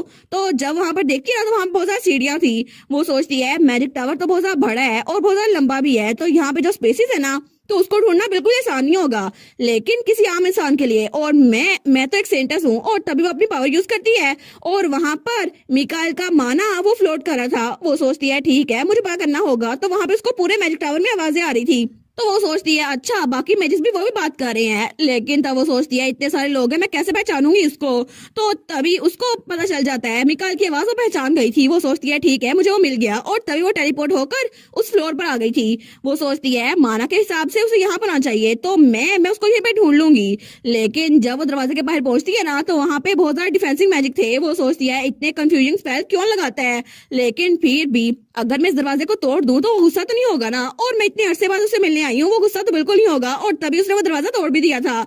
लेकिन जैसे वो दरवाजा टूटता है ना तो वहां पे कोई खड़ा हुआ था। वो था मिकाइल। वो कहता है मैंने तुम्हें कितनी बार कहा है दरवाजा ना तोड़ा करो, और तुम टावर मास्टर तुम्हें समझ नहीं आता कि ऐसे किसी के कमरे में नहीं घुसना चाहिए। तो वो सोचती है मिकाइल। और तब उसके पास आते हुए कहता है और मैंने तुम्हें कितनी बार बोला है कि यंग लेडी अनस्थासिया का रूप लेकर मेरे पास ना आया करो। वो सोचती है इसे लग रहा है मैं मैजिक टावर मास्टर हूँ, लेकिन वो कहती है ये मैं हूँ अनस्थासिया। वो कहता है बस कर दो अब मैं बेवकूफ नहीं बनूंगा, तुम्हें समझ नहीं आती। वो सोचती है लगता है मैजिक टावर मास्टर बहुत बार मेरे पेरेंट्स के जरिए उसको प्रैंक कर चुका है। लेकिन तब वो अपनी जेब से कुछ निकालने लगती है। तो मिकाइल कहता है जल्दी करो और अपने मैजिक को रिलीज कर दो और जल्दी से अपने काम पे वापस चल जाओ। वो कहती है सच में, लेकिन तभी उसने वही गिफ्ट निकाला था जो मिकाइल इसको दिया था। वो कहती है हम तो बहुत दिनों बाद मिल रहे हैं और तुम मुझे कह रहे हो कि यहाँ से चली जाऊं। तो मिकाइल कहता है क्या ये, लेकिन तभी वो सोचता है एक मिनट ये तो वही है ना जो मैंने तुम्हें दिया था। तो वो थोड़ा पीछे होता है, ब्लश कर रहा था। वो कहता है लिटिल बेबी क्या सच में ये तुम हो, मुझे लगा ये तो टावर मास्टर है, लेकिन क्या सच में ये तुम ही हो। और तब थोड़ी देर बाद वो लोग वहां पे बैठ चुके थे। तो साशा कहती है क्या हुआ तुम कुछ बोल क्यों नहीं रहे, लेकिन मिकाइल वो बेचारा ब्लश किया जा रहा था, वो कुछ बोल ही नहीं पाता। तो हमारी साशा कहती है कि तुम्हें पसंद नहीं आया मैं यहाँ पर आई हूँ। वो कहता है नहीं नहीं ऐसी बात नहीं है, मेरा मतलब है कि मैं बस थोड़ा सा अजीब महसूस कर रहा हूँ, तुम इतने अरसे बाद यहाँ पर आई हो ना। वो सोचती है देखो सही आई मैं यहाँ पर हूँ, शर्मा ये रहा है। लेकिन वो कहता है तुम्हें तो ऐसे देखकर मुझे लगता है तुम अभी भी बिल्कुल नहीं बदली, बिल्कुल वैसी ही हो बेबी। वो कहती है क्या मतलब, मैं बहुत ज्यादा बदल गई हूँ, मैं तो लंबी भी हो गई हूँ। वो कहता है फिर भी मुझसे ज्यादा छोटी हो ना। लेकिन वो कहती है मैं तो तुमसे ज्यादा लंबी हो जाऊंगी, और लोरेंटिया वो तो तुम्हारी हाइट की आ भी चुकी है। तो वो कहता है अच्छा मैंने अभी तक लोरेंटिया को देखा नहीं है ना, क्योंकि मैं मैजिक टावर में कैद था इसी वजह से। वो सोचती है सच में ये तो बस लंबा ही हुआ है और कुछ नहीं बदला, बिल्कुल वैसा ही है। तो तब मिकाइल हंसने लग जाता है। वो कहती है अब तुम हंस क्यों रहे हो। वो कहता है सॉरी सॉरी बस ये अनरियल लग रहा है ना। मुझे सच में लगा था कि मैं कई महीनों तक तुमसे मिल नहीं पाऊंगा या फिर 1 या 2 सालों तक, लेकिन सच में तुम मेरे सामने बैठी हुई हो। और इसके अलावा मैंने बिल्कुल झूठ बोला था जब मैंने कहा था कुछ भी बदला नहीं है, क्योंकि तुम्हें देखकर मुझे साफ साफ पता चल रहा है कि तुम पहले जरा खूबसूरत हो गई हो। तो साशा वो सोचती है देखो ये कैसी बातें कर रहा है, ये तो बहुत चालाक है। लेकिन थोड़ी देर बाद ही वो दोनों बाहर निकल आए थे। तो तब मिकाल कहता है ग्रैंडपा भी साथ ही आए हैं। वो कहती है हाँ हाँ बिल्कुल, उनको टावर मास्टर से कोई काम था ना तो वो वहां पर गए होंगे। लेकिन तभी दोनों ऑकवर्ड हो गए थे, क्योंकि दोनों का एक कमरे में ना थोड़ा अजीब लग रहा था, तो दोनों ही ऑकवर्ड होकर बाहर आ गए थे। लेकिन वो सोचती है आखिर ये पहले तो ऐसे बातें करता रहा था, अब मुझसे बात ही नहीं कर रहा, ये इतना ऑकवर्ड और शर्मिला कैसे हो गया है, और इसकी वजह से मुझे भी अजीब लग रहा है। मिकाल कुछ तो बोलो। लेकिन वो सोचती है शायद इसीलिए क्योंकि इतना बड़ा हो गया ना, और मिकाल तो बिल्कुल ब्रदर डैमियन की तरह है ना, और ये भी 17 साल का है। लेकिन इसको देखकर तो मुझे लगता है ये मेरा चाइल्डहुड फ्रेंड है, लेकिन मैंने इतनी सारी जिंदगियां गुजारी हैं, मेरे सामने तो ये बच्चा ही है फिर भी। तो तब वो सोचती है शायद बच्चे को ज्यादा जल्दी बड़े हो जाते हैं ना, इसी वजह से इसको ऑकवर्ड लग रहा है। तो मिकाल सोचता है पता नहीं ये क्या सोच रही है। लेकिन तभी वहाँ ग्रैंडपा की आवाज आती है, अनस्तासिया एज एक्सपेक्टेड हमारी ग्रैंड डॉटर तो कुछ और ही है। तो तब वहाँ पर देखती है तो ग्रैंडपा भी आ गया था। वो कहता है सच में मेरा ग्रैंडसन उसको बाहर निकाल ही लाई जो इतने अरसे से छुपा हुआ था। तो हमारी अनस्तासिया कहती है ग्रैंडपा क्या आप जल्दी जा रहे हैं? वो कहता है नहीं नहीं, मुझे कुछ दिनों तक यहीं पर रुकना होगा। तो क्या तुम यहीं पर रुकोगी या फिर वापस जाओगी? वो कहती है जी जी मैं यहीं पर रुकूंगी। तो तब वो कहता है ठीक है, तो मेरे पास ज्यादा टाइम ही होगा, तो क्या तुम मेरे ग्रैंडसन के साथ टाइम गुजारना चाहोगी, उसकी कंपनी लेना चाहोगी? वो कहती है अच्छा तो मुझे क्या करना चाहिए? तो मिकाल कहता है ऐसा ना करो जिस तुम हिचकिचा रही हो, मेरे साथ ही रहो ना। वो कहते हैं ठीक है मैं उसके साथ हैंग आउट कर लूंगी। तो ग्रैंडपा कहता है ठीक है, तुम पे ही मैं एतबार कर सकता हूँ मेरी प्यारी ग्रैंड डॉटर। तो मिकाल अनस्तासिया का हाथ पकड़ता है और कहता है अब आप अपनी बात से वापस नहीं मुड़ सकते, ठीक है? तो वो कहता है सच में मैंने तुम्हें एक मौका दिया और तुमने उसका हाथ भी पकड़ लिया, तुम तो बहुत ज्यादा चीकी हो रहे हो। तो मिकाल कहता है thank you very much grandpa, और दोनों एक दूसरे को घूर के देखे जा रहे थे। तो हमारी अनस्तासिया वो सोचती है कि ये ग्रैंडफादर और ग्रैंडसन की डुओ सच में बहुत ज्यादा अजीब लगती है मुझे। लेकिन तब वो हमें बताती है कि मैंने तो टावर मास्टर को काम दिया हुआ था और उसने वो 100 लाइट डिटेक्टर बनाने थे, इसी वजह से वो बिजी हो गया था। लेकिन ग्रैंडपा भी कुछ दिनों के लिए यहाँ पे रुकने वाले थे, तो इसलिए मेरे पास टाइम था मिकाइल के साथ टाइम गुजार सकूं। और इसी तरह मिकाइल ने कुछ ही दिनों में मुझे पूरा शहर घुमा दिया, और तब वो मुझे फ्लावर्स देखने के लिए ले गया था। और उसके बाद हम लोग मार्केट में गए और हमने बहुत ज्यादा इकट्ठा टाइम गुजारा। और एक दिन वो तो उसको सीढ़ियों से ऊपर लेके जा रहा था। वो कहती है आज हम कहाँ पे जा रहे हैं? वो कहता है एक स्पेशल जगह है। वो कहती है स्पेशल?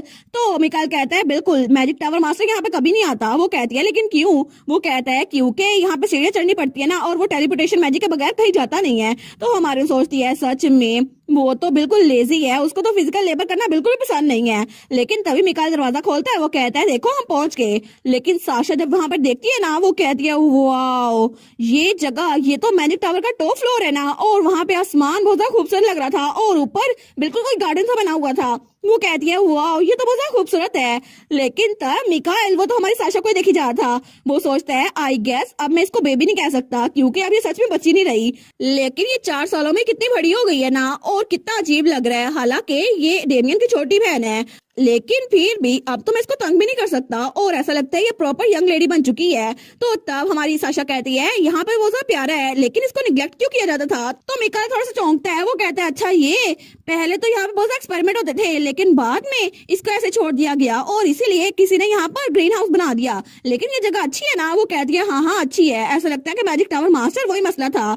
तो मिकाइल कहता है लेकिन लकीली यहाँ पे बहुत सारे ब्यूटीफुल प्लेसेस है जहाँ पर ज्यादातर लोग आते नहीं है, तो क्या तुम मेरे साथ चलोगी? मैं तुम्हें दिखाता हूँ। तो वो उसका हाथ पकड़ते हुए कहती है हाँ बिल्कुल, और तब वो उसको कोने पर लेकर आया था। वो कहती है वाओ ये क्लाउड्स तो बिल्कुल ओशन की तरह लग रहे हैं, कितने खूबसूरत है ना।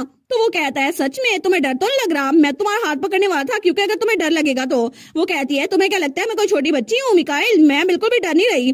तो वो कहता है सच्ची मुझे पता है तुम बच्ची नहीं हो, लेकिन अगर ऐसा ही है तो क्या मैं तुम्हें अपना सीक्रेट बता सकता हूँ? वो कहती है तुम्हारा सीक्रेट? अच्छा वो क्या है? तो मिकाइल उसके पास वो कहता है हाँ बिल्कुल, मैं बस एक ही बार कहूंगा तो आराम सुनना। तो तभी उसके कान में कुछ कहता है जो हमें बताया नहीं जाता। लेकिन तब साशा वो उसकी तरफ देखती है। वो कहती है क्या ये बात? लेकिन तभी वो बिल्कुल शॉक हो गई थी। वो कहती है मिकाइल तुम पागल तो नहीं हो गए? आखिर तुम ये बात मुझे अभी क्यों बता रहे हो?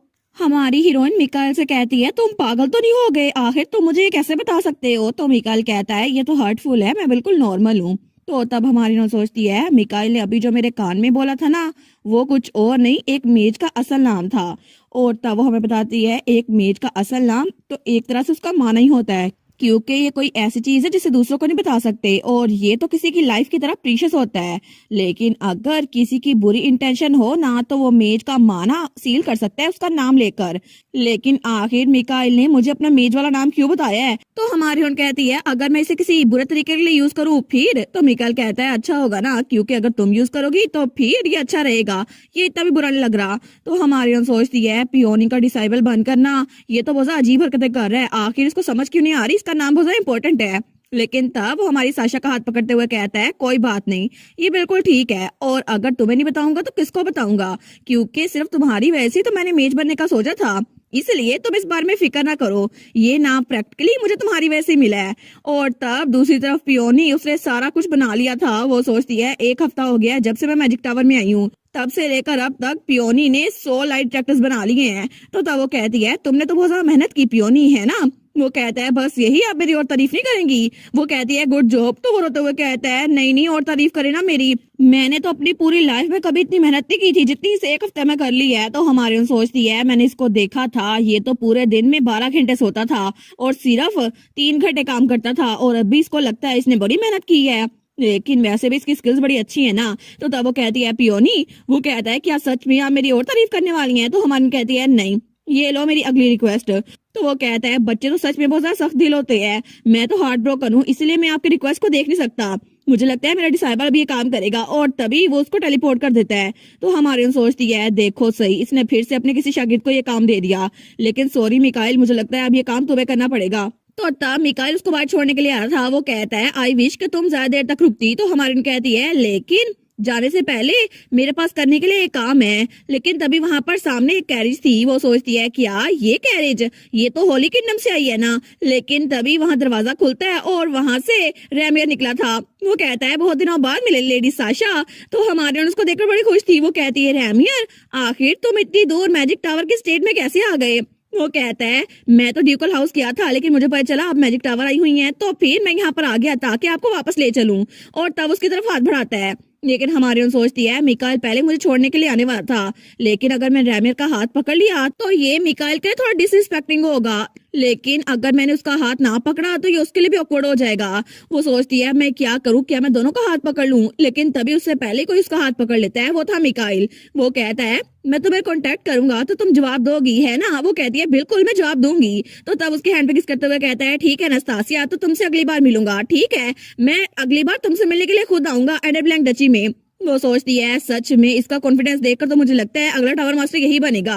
लेकिन तब मिकाइल मुंह पीछे करता है और रैमियर को देखता है, और तभी वो रैमियर को देखकर स्माइल करता है कि देखो उसका हाथ पहले मैंने पकड़ा था। लेकिन रैमियर, उसको तो बड़ा गुस्सा आ रहा था, और तभी दोनों एक दूसरे को घूरने लग जाते हैं। और हमारी सोचती है ऑनेस्टली मैं बता नहीं सकती कि ये दोनों आपस में अच्छे से बात करेंगे या फिर नहीं। तो रैमियर कहता है इसके अलावा एक और काम भी था जिसकी वजह से मुझे ये चीज टावर मास्टर को देनी है। तो हमारी कहती है क्या हिज होलीनेस पोप ने तुम्हें भेजा है? वो कहता है हाँ बिल्कुल। तो हमारी सोचती है क्या हो गया है, मुझे लगा था कि होली स्टेट और मैजिक टावर आपस में एक दूसरे को ऐसे ट्रीट करते हैं जैसे एग्जिस्ट ना करते हो। तो तब वहाँ पे एक लेटर था। वो कहता है मुझे खुद नहीं पता इसमें क्या लिखा हुआ है, लेकिन उन्होंने स्पेशली मुझे इतनी दूर भेजा, और वो भी एक एड के तौर पर, तो ये जरूरी होगा। तो तब वो कहता है क्या आप इसको डिलीवर कर सकते हैं मास्टर लेवेंटिस? तो मिकाइल कहता है बिल्कुल मैं इसको डिलीवर कर दूंगा पोप के एड। लेकिन तभी वो फिर से एक दूसरे को घूरने लग जाते हैं। तो हमारी हीरोइन सोचती है सच में एक दूसरे को घूरी क्यों जा रहे हैं, मुझे तो घर जाना है। लेकिन थोड़ी देर बाद वो लोग बग्गी में बैठे हुए थे। तो हमारी हीरोइन कहती है बाय द वे रैमियर, तुम तो बड़े बिजी हो गए ना, तो आखिर तुम्हारे पास टाइम कैसे आ गया कि तुम ड्यूकल स्टेट में आ सको? वो कहता है वेल कार्डिनल्स ने कहा था कि अब वो हिज होलीनेस की डेविएशन को बिल्कुल बर्दाश्त नहीं करेंगे, और तब उन्होंने आधा महीना उनको डांटने में गुजारा। इसी वजह से अब वो थोड़ा सा काम करने में लग गए हैं। तो अब फाइनली मेरे पास थोड़ा सा फ्री टाइम है, और इसी वजह से मैं तुम्हारे पास आ गया तुमसे मिलने के लिए। वो सोचती है सच में फाइनली साइमन भी कोई काम कर रहा है। लेकिन थोड़ी देर बाद वो लोग एंडर ब्लैंक डची पहुंच चुके थे। तो हमारी उन कहती है मैं तो खुद मैजिक टावर गई थी टेंपल की वजह से। वो कहता है टेंपल की वजह से, लेकिन क्यों? तो हमारी साशा कहती है असल में मेरे पास एक इम्पोर्टेंट प्लान है। वो कहता है वाओ एक इम्पोर्टेंट प्लान, लेकिन ये किस चीज का? वो कहती है पीछे देखो, यहाँ पे मैंने होली रेलिक्स को मल्टीप्लाई करवाया है। वो कहता है होली रेलिक्स इतने ज्यादा, लेकिन ये आखिर है क्या, तुम मेरे साथ करने क्या वाली हो? वो कहती है वेल ऑब्वियसली मैं इसको यूज करूंगी और पूरे एम्पायर से टेंपल का बुरा इमेज वो मिटा दूंगी, क्योंकि यहाँ पर जितने लोग झूठ बोलते हैं ना मैं सबका झूठ पकड़ लूंगी। वो सोचती है असल में तो इस एम्पायर में मैं एक सेंटर्स के तौर पर मशहूर हूँ ना, लेकिन अगर मुझे टेम्पल के साथ एसोसिएट रहना है ना, तो फिर मैं किंगडम के टेम्पल्स को ग्रीन और प्योर करके रहूंगी ताकि हर कोई मेरे बारे में बुरा ना समझे। और तब अगले ही दिन वो लोग डची के टेम्पल में पहुंच चुके थे। तो तब प्रीस्ट कहता है अच्छा तो ये होली रेलिक असल में लाइस को डिटेक्ट करता है। वो कहती है बिल्कुल, और मैं चाहती हूँ कि सबसे पहले आप सब लोग इसको ट्राई करें, और चूंकि इससे सबको पता चल जाएगा कि टेम्पल के लोग झूठ नहीं बोलते।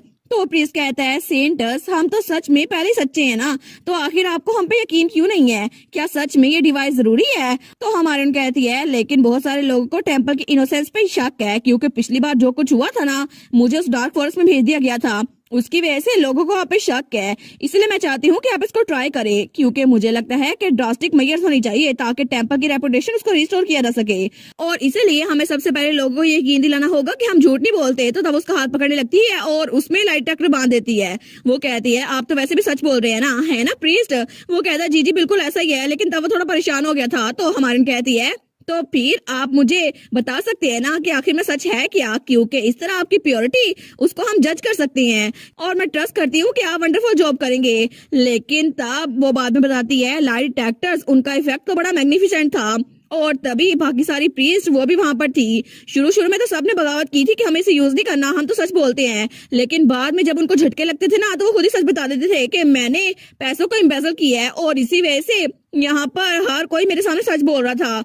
और तब हर कोई रोते हुए कहता है माई लेडी मैं गलत था, मुझे माफ कर दे। तो हमारे कहती है नहीं नहीं अभी एक और चक्कर बाकी है। तो हमारी सोचती है मैंने तो यहाँ पे नाइट्स को भी अरेंज करवा दिया है, लेकिन इसकी वजह से अब ये लोग सच बोलना शुरू कर देंगे। और तब हमें 1 महीने बाद का सीन दिखा रहता है जब वहां पर सारे के सारे प्रीस्ट अब वो सच में सच बोलने लग गए थे। वो कहते हैं हमने अपने सारे के सारे पैसे जो इम्बेजल किए थे ना, वो वापस लौटा दिए हैं, और इस बार ये सच था। लेकिन हमारे सोचती है पहले तो ये लोग झूठ बोल के रहते थे और अपने आप को प्रीस्ट करते थे, आखिर ऐसा कैसे कर सकते हैं? लेकिन तब वो रैमर के साथ बाकी जगहों पे भी जा रही थी, तो रैमर के हाथ में पूरी लिस्ट थी। वो कहता है साशा ये सारे के सारे लेजर्स ये तो डची के अंदर के टेम्पल्स के है ना? वो कहती है हाँ बिल्कुल, जरा मुझे देखने दो। और जैसे वो सारी लिस्ट को देखती है ना, वो सोचती है ये सारे के सारे प्रीस्ट हर एक टेम्पल में हर कोई पैसों को इम्बेजल करी जा रहा था, और ये अपने आप को प्रीस्ट कहते हैं। वो कहती है रैमियर, तो रैमर कहता है हाँ क्या हुआ?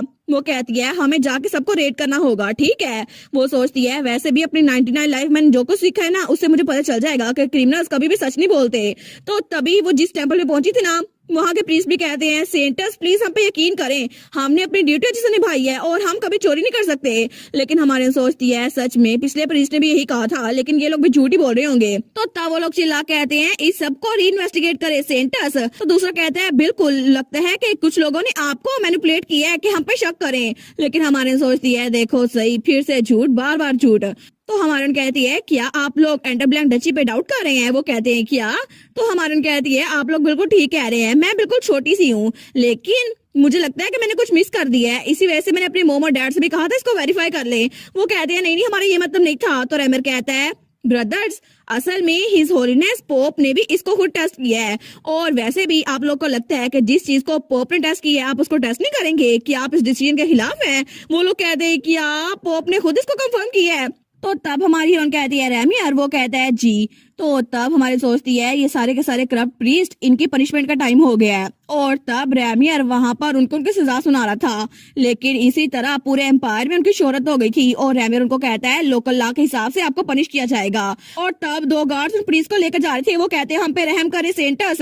लेकिन इसी तरह 2 महीनों के अंदर अंदर पूरे एम्पायर में इस बात की चर्चा हो गई थी कि टेम्पल में चेंज आ गया है, और रैमेरे सारे वक्त में उसके साथ ही था। वो कहता है ये बिल्कुल वैसा ही हुआ जैसे तुमने बोला था साशा। वो कहती है सच में? तो वो कहता है बिल्कुल, और अब तो कॉमनर भी इसको यूज करने लग गए हैं, अब तो बहुत सारे नोबल्स भी इसकी बात कर रहे हैं और कॉमनर्स भी। तो कोई कहता है लोग उसको होली रैली कहते हैं, बहुत ज्यादा अमेजिंग था, मेरी फिंगर टिप्स असल में टिंगल हुई थी।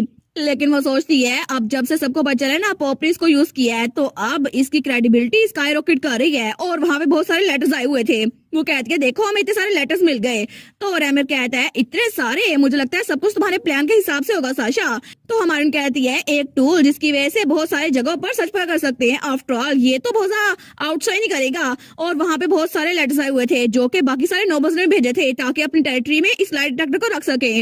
वो सोचती है मुझे लगता है कि अब मुझे और काम करवाना पड़ेगा उस पियोनी से।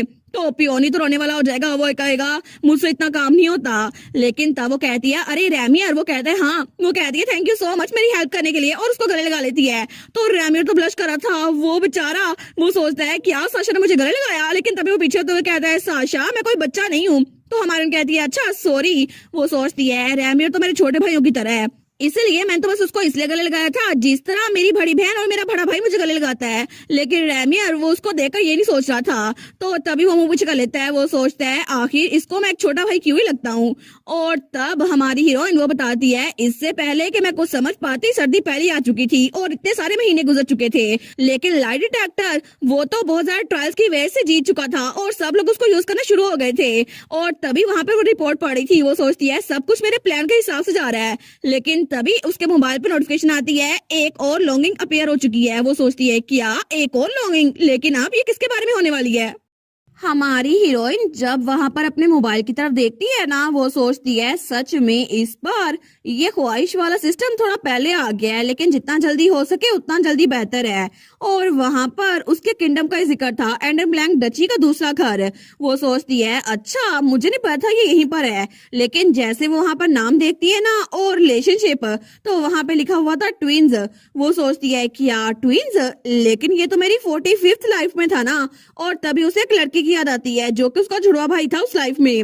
वो कहता है अगर इस इलनेस की वजह से ना होता ना तो मैं कभी भी यहाँ पे न रहता। वो सोचती है मेरा ट्विन ब्रदर वो तो हमेशा बेड पे लेटा रहता था क्योंकि उस वक्त उसकी हालत बहुत ज्यादा बुरी थी। लेकिन मेरी 45th लाइफ में वो टाइम जब मैं मरी थी ना, तो तब मैं 17 साल की थी और उस टाइम का विंटर था, और वो कोई और नहीं मेरा ट्विन ब्रदर जो कि अब मेरा बड़ा भाई डैमियन ही था। लेकिन तब वो बताते हुए कहती है 45th लाइफ वो वाला वर्ड वहां पर तो बहुत ज्यादा पैसा चलता था, लेकिन मैं एक ऐसे घर में पैदा हुई थी जहां पर बहुत ही ज्यादा दौलत थी और नेचुरली मेरी फैमिली के पास बहुत ज्यादा पावर थी। इसी वजह से सबको मेरे आने का इंतजार था। लेकिन उस लाइफ में भी मैं हमेशा बहुत ज्यादा खर्च किया करती थी और जिंदा रहने के लिए मुझे अपनी मोम के टेस्ट के हिसाब से जिंदा रहना पड़ा था। लेकिन अगर जरूरत पड़ती थी तो मैं अपने हाथ को खून से रंगने से बाज नहीं आती थी। लेकिन उस वक्त मैं अकेली नहीं थी, मुझे पता था अगर मैं अकेली होती तो मैं भाग सकती थी, लेकिन कोई था जिसको मुझे प्रोटेक्ट करना था। वो कोई और नहीं मेरा इकलौता भाई मेरा ट्विन ब्रदर था जिसको मुझे प्रोटेक्ट करना था। क्योंकि जब से हम पैदा हुए थे ना हम दोनों की आंखों और बालों का कलर सेम ही था और इसी वजह से हर किसी को हमसे एक्सपेक्टेशन थी। लेकिन जैसे हम लोग 3 साल के हुए ना मेरे ट्विन ब्रदर की हालत बहुत ज्यादा बुरी होना शुरू हो गई और तब उसकी मॉम वहां पर आई थी। वो कहती है एक फेल्ड प्रोडक्ट, कितने डिसअपॉइंटमेंट की बात है ना। आखिर ये लड़का ये मेरा बेटा होकर इतना कमजोर कैसे हो सकता है। तो वहां पे उसका हस्बैंड था, वो कहता है प्लीज अपसेट मत हो डेयर, ये डिफेक्टिव गुड इसको भी हम डिस्पोज कर सकते हैं और इसके अलावा इसकी बहन भी तो है ना, वो भी हमारी बेटी है, हम उसको इस्तेमाल कर सकते हैं। और इस तरह हमारी हीरोइन बताती है मेरे पेरेंट्स जो कि हमारे सगे माँ बाप थे उन्होंने हमें टूल्स के अलावा कभी कुछ समझा नहीं था, लेकिन मैं अपने भाई के लिए कुछ भी नहीं कर सकती थी। उस वक्त जब मेरा भाई वो मरने ही वाला था ना और मेरे डैड भी उसको मारा करते थे, तब भी मैं बहुत ज्यादा वीक थी, मैं कुछ नहीं कर पाती थी। लेकिन उस वक्त मैंने अपनी मोम का ध्यान अपनी तरफ करने की कोशिश की ताकि उनका सारा ध्यान मेरी तरफ हो जाए और भाई की तरफ तवज्जो न दे। लेकिन तब जब मैं बड़ी हुई तो मोम ने भी कहा था फाइनली तुमने अपने भाई पे थोड़े शक्ल्स डाल दिए हैं, मैं वैसे भी उसको बर्दाश्त नहीं कर सकती। तो मैंने कहा बिल्कुल वो मेरा जुड़वा भाई है लेकिन फिर भी उसको भी यूजफुल होना चाहिए। मुझे लगता है कि वो फादर की तरह ही किसी और घर में जाएगा और इस तरह उसकी वजह से हमें फायदा होगा, है ना। तो उसकी माँ कहती है बिल्कुल तुम तो बिल्कुल मेरी तरह चालाक हो और तुम तो अपने भाई को भी किसी और जगह पे बेचने पे बिल्कुल नाकाम नहीं रहोगी। हमारे कहती है वैसे भी उसका फेस ही तो है सब कुछ उसके पास, तो हम उसे किसी और घर में चरा बना के क्यों ना भेजे। तो हमारे कहती है और भी अच्छा होगा अगर मेरा भाई हमेशा के लिए वहीं पर रहे और यहाँ पे वापस ना आए। तो उसकी माँ कहती है अगर वो वहाँ पे मर जाए तो जरा अच्छा है। लेकिन हमारी हीरोइन का भाई वहाँ पर उसकी बात सुन रहा था। तो हमारे कहती है बिल्कुल मोम आप ठीक कह रही है, लेकिन वो दिल में सोचती है मैं सिर्फ अपने भाई को यहाँ से इसलिए भेजना चाहती थी क्योंकि यहाँ पर उसके साथ कभी अच्छा सलूक नहीं हुआ था और इसी वजह से मैंने उस लाइफ में अपनी मोम की हाँ में हाँ मिलाई और मैं चाहती थी मेरा भाई यहाँ से चला जाए। लेकिन तब जब मैं उसके कमरे में आई थी ना तो उसने भी कहा था बिल्कुल तुम भी वही सोचती हो जो सब लोग सोचते हैं। अगर तुम्हें मुझे मारना ही है तो अभी मार दो, मैं कभी भी किसी की प्लेथिंग नहीं बनूंगा। तो हमारन कहती है मुझे नहीं पता कि मुझे अपने आप को कितना रिपीट करना पड़ेगा, क्योंकि अपनी इस बॉडी के साथ तुम हमारे किसी काम के रही हो और इस बीमारी के साथ तुम कुछ नहीं कर सकते। तो वो कहता है कि सब लोग इतनी दूर क्यों चले गए हैं, मुझे पता है मैं कुछ नहीं कर सकता, लेकिन फिर भी आखिर मैं यहाँ पर क्यों नहीं रह सकता। तो हमारे कहती है एक बीमार इंसान से ये बात सुनना बहुत ही जरा अजीब लग रहा है, मुझे लगता है तुम्हें यहाँ से निकल जाना चाहिए। लेकिन वो सोचती है मैं अपने भाई को तकलीफ में नहीं देखना चाहती, इसी वजह से बार बार मैं ये रेश्योर कर रही थी कि उससे मुझसे नफरत हो जाए, लेकिन उस जगह पर काइंडनेस के साथ कोई भी जिंदा नहीं रह सकता, इसी वजह से मैंने ये सब कुछ कहा था। लेकिन प्रेजेंट में वो सोचती है अरे हाँ मैं तो डैमियन से हार्वेस्ट फेस्टिवल के बाद मिली नहीं हूँ, और जब ये काम खत्म हो जाएगा ना मैं उससे मिलने के लिए जाऊंगी। और तब वो हमें बताती है मैं तो किंगडम के सारे टेम्पल्स में से घूमने के बाद, जो कि आधा साल लगा था ना, तो फिर रैमियर तो हॉली स्टेट वापस चला गया पोप के एड के तौर पर, और पोप बेचारा तो काम करके थक गया था। वो कहता है बस कर दो मुझसे और काम नहीं होता। लेकिन जब रैमियर जा रहा था ना तो वो कहता है इस बार तुम फर्स्ट ड्यूकल स्टेट में अपनी विंटर गुजारने वाली हो, है ना साशा। तो हमारून कहती है बिल्कुल डैमियन भी वहां पर है और मैं उसको विजिट करने के लिए जा रही हूँ। तो तब रेमियर कहता है लेकिन क्या तुम अगली बार मुझे इनवाइट नहीं करोगी, मैंने सुना था कि विंटर में वो कैसल बड़ा खूबसूरत लगता है। वो कहती है बिल्कुल मैं उम्मीद करती हूँ कि इस बार भी हम साथ जाएं, लेकिन कितने शर्म की बात है ना तुम्हें काम पे वापस जाना है। वो कहता है ठीक है, लेकिन तब हमारे उसका हाथ पकड़ लेती है। वो कहता है तुम ये जानबूझ के कर रही हो, है ना लेडी साशा। हमारे कहती है क्या मतलब। वो कहता है मेरा हाथ पकड़ना। तो वो कहती है क्या तुम्हें मेरा हाथ पकड़ना नापसंद है, अगर ऐसा ही है तो मुझे बता दो, क्योंकि बचपन में तो हम हमेशा एक दूसरे का हाथ पकड़ के चला करते थे। वो कहता है तब हम छोटे बच्चे थे ना, लेकिन अब हम बड़े हो रहे हैं। लेकिन तब वो बेचारा तो ब्लश किया जा रहा था। लेकिन तब वो कहता है एनीवेज मैं उम्मीद करता हूँ कि तुम मेरे अलावा किसी और का हाथ ना पकड़ना। तो हमारे कहते हैं किसी और का। वो कहता है जैसे कि यंग ड्यूक लेवेंटिस का। वो कहते हैं अच्छा तुम मिकाएल की बात कर रहे हो। नहीं नहीं मैं तो उससे कभी कभार ही मिलती हूँ। वो कहता है पिछली बार तो मिली थी ना तुम उससे। तो हमारा कहती है मिकाइल और तुम दोनों मेरे दोस्त हो, तो इससे फर्क नहीं पड़ता कौन मेरे ज्यादा करीब है, क्योंकि तुम दोनों ही मेरे दोस्त हो। और वो सोचती है लगता है इसको मेरे बारे में फिक्र हो रही है कि मैं हर्ट हो जाऊंगी। लेकिन तब उससे कहती है क्या इससे तुम्हारा काम आसान हो गया। वो सोचती है इन सबको मेरी फिक्र है, ये बात सेंस में बनाती है।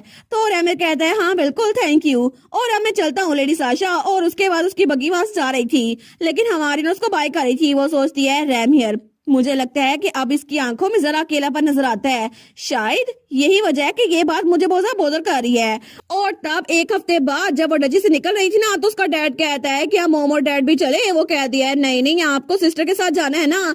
तो तब वो सोचती है मैं अपने भाई के घर पे गई जहाँ पे फर्स्ट ड्यूकल स्टेट थी, और तब उसकी बग्गी वहां जा रही थी। लेकिन उसकी मेट कहती है माई लेडी मैं तो अभी बड़ी फिक्रमंद हूँ। हमारन कहती है अच्छा किस बारे में। वो तो बुक पढ़ी थी। तो उसकी मेट कहती है माई लेडी आपकी हेल्थ अभी भी अच्छी नहीं है, और मैंने सुना था कि वहां पे विंटर बड़ा इनफेमस है अपनी कोल्ड की वजह से, अगर आपको ठंड लग गई तो क्या आपको और कपड़े नहीं पहनने चाहिए। तो हमारे कहती है मैंने पहले ही बहुत सारी लेयर्स पहनी हुई हैं। और तब उसकी मेट तो कह रही थी जब हम वहां पे पहुंचे ना तो कम से कम आप गर्म दूध का एक कप तो पी लीजिएगा। वो सोचती है बस बहुत हो गया, मैं इतनी भी अब कमजोर नहीं हूँ। लेकिन तब वो बग्गी से बाहर देखती है तो उसकी मेट कहती है माई लेडी आपको ठंड लग जाएगी। वो सोचती है फिर भी मैं जल्दी पहुंचने वाली हूँ। और तभी उसको वहां से कोई नजर आता है। वो कहती है वो आओ मतलब मैं पहुंचने वाली हूँ। और वहां पर उसका भाई डैमियन खड़ा हुआ था जो कि बाकी गार्ड्स के साथ था। लेकिन तभी उसका भाई उसको देखकर स्माइल करता है। वो सोचती है डैमियन मेरा भाई, फाइनली मैं इससे मिल पा रही हूँ। और तब थोड़ी देर बाद वो लोग अंदर कमरे में बैठे हुए थे, और तब उसके भाई ने उसको चाय दी थी।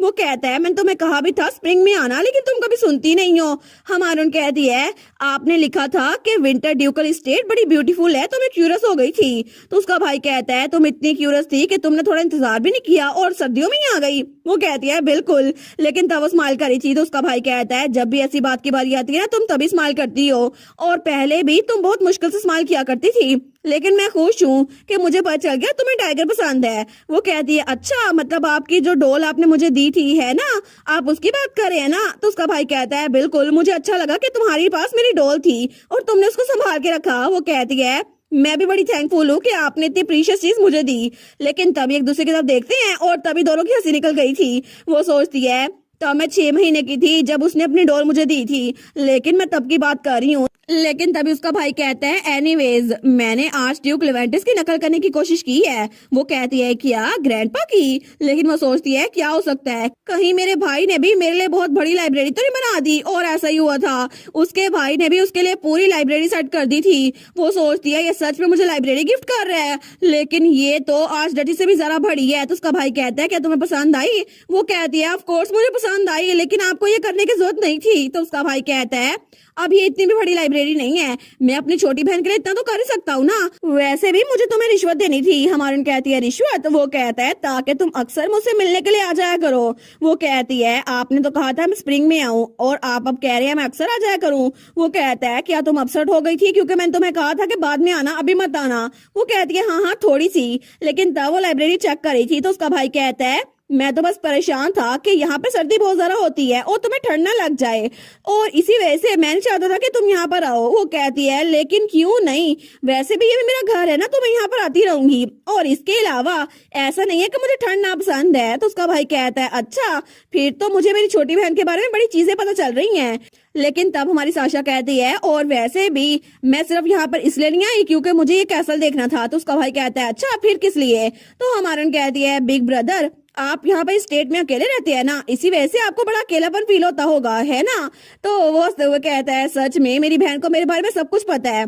तो वो कहती है और इस बारे में सिस्टर फादर और मदर को भी नहीं पता है ना। वो कहता है बिल्कुल ये हम दोनों का सीक्रेट है और इस बारे में किसी को ना बताना। तो हमारी हीरोइन कहती है ठीक है, लेकिन तब स्माइल कर कहता है वेलकम टू ड्यूकल स्टेट अनस्तासिया। और तब कुछ दिनों बाद वो लोग वहाँ पर बैठ के काम कर रहे थे। तो उसका भाई कहता है मेरी छोटी बहन को इतना काम क्यों करना पड़ रहा है, मैं तो अभी भी उम्मीद कर रहा हूँ कि तुम बस आराम से खेलती रहो।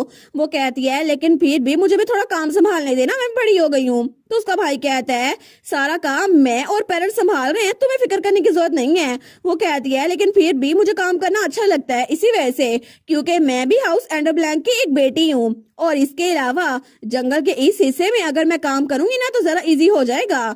वो सोचती है एक फॉरेस्ट जो कि फर्स्ट ड्यूकल रेसिडेंट और मैजिक टावर के दरमियान बना हुआ है, क्योंकि मैजिक टावर और ड्यूकल हाउस वो तो अभी अच्छे टर्म्स में है ना, लेकिन बहुत पहले ओल्ड मैजिक टावर वो तो बड़ा एक्सक्लूसिव था। उसने आउटसाइडर को यहाँ पे आने से रोकने के लिए जंगल पे जादू किया था, लेकिन बाद में उस जादू की वजह से जंगल खतरनाक बन गया और वहाँ मॉन्स्टर आना शुरू हो गए, और मैं उसी मसले को हल करने के लिए वहाँ जाऊंगी। लेकिन तब अगले दिन वो जंगल में पहुंच चुकी थी, तो उसके साथ वही दोनों नाइट थे, वो रेड बालों वाली और वो ब्लैक बालों वाला। तो वो रेड बालों वाली नाइट कहती है यंग लेडी अनस्तासिया क्या हम अपना ऑरा यूज करें, इस जगह को उड़ा दें? वो कहती है हाँ, लेकिन अगर ये एक्सप्लोर हो गया तो? वो कहते हैं नहीं नहीं एक्सप्लोर नहीं होगा, हम आपसे वादा करते हैं। तो उसका भाई भी साथ आया था। वो कहता है अनस्तासिया क्या तुम श्योर हो इस खतरनाक जंगल में दाखिल होना तुम्हारे लिए ठीक रहेगा? वो कहती है बिल्कुल, वैसे भी नाइट्स और मेजिस उन्होंने इसको इंस्पेक्ट किया है, हम लोग इकट्ठे इंस्पेक्ट कर रहे हैं, और वैसे भी हमें ब्रेसलेट भी तो मिला है ना, हालांकि ये सिर्फ एक बार यूज होगा। तो उसका भाई कहता है ठीक है, तो फिर तुम पूरा वक्त मेरा हाथ पकड़े खड़ी रहना, ठीक है? वो सोचती है हालांकि यहाँ पर सिर्फ कमजोर मेरा भाई है, लेकिन फिर भी मैं इसे ये बात कह नहीं सकती। वो कहती है ठीक है मैं समझ गई। लेकिन थोड़ी देर बाद सारे के सारे अंदर जंगल में जा रहे थे, तो तब हमारी उन कहती है प्लीज इस सेक्शन को टच मत कीजिएगा, यहाँ पे बहुत ज्यादा खतरा है। तो मेजिस कहते हैं ठीक है। वो सोचती है इसके अलावा यहाँ पे तो बहुत ज्यादा मैजिकल प्रॉपर्टीज है जो कि बहुत ज्यादा फैली हुई हैं, लेकिन पता नहीं मेरी 45th लाइफ में भी ये बहुत ज्यादा चल रही थी, इसी वजह से मुझे इनसे खतरा है और मैं नहीं चाहती यहाँ पे कुछ अजीब सा हो जाए। तो उसका भाई आता है उसके पास, वो कहता है अनस्तासिया? वो कहती है जी भाई। तो उसका भाई कहता है मुझे लगता है अब तुम्हें रेस्ट करना चाहिए।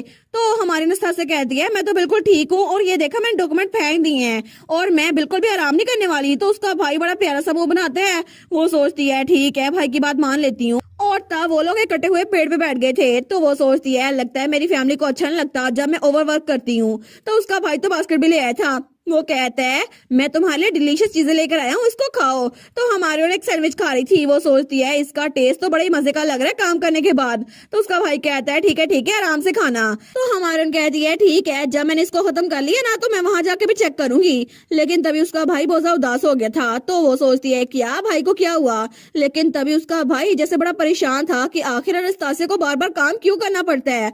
वो कहती है बिग ब्रदर क्या हुआ आपको, क्या कोई टेंशन है? तो वो कहता है क्या, नहीं नहीं मुझे कुछ भी नहीं हुआ, क्या तुम्हें खाने के लिए और कुछ चाहिए? वो कहती है नहीं मुझे कुछ नहीं चाहिए। तो उसका भाई कहता है ठीक है तो फिर तुम आराम से ये खाओ। वो सोचती है मुझे कभी नहीं लगा था कि मैं दोबारा से अपने भाई के चेहरे पे वो रिएक्शन देख पाऊंगी, वही रिएक्शन जो मेरी 45th लाइफ में मेरे ट्विन ब्रदर की आंखों में होता था, और इसी वजह से मैं चाहती हूँ मेरा भाई स्माइल करता रहे। तो उसका भाई उसको ड्रिंक देता है, वो कहता है इसको पियो।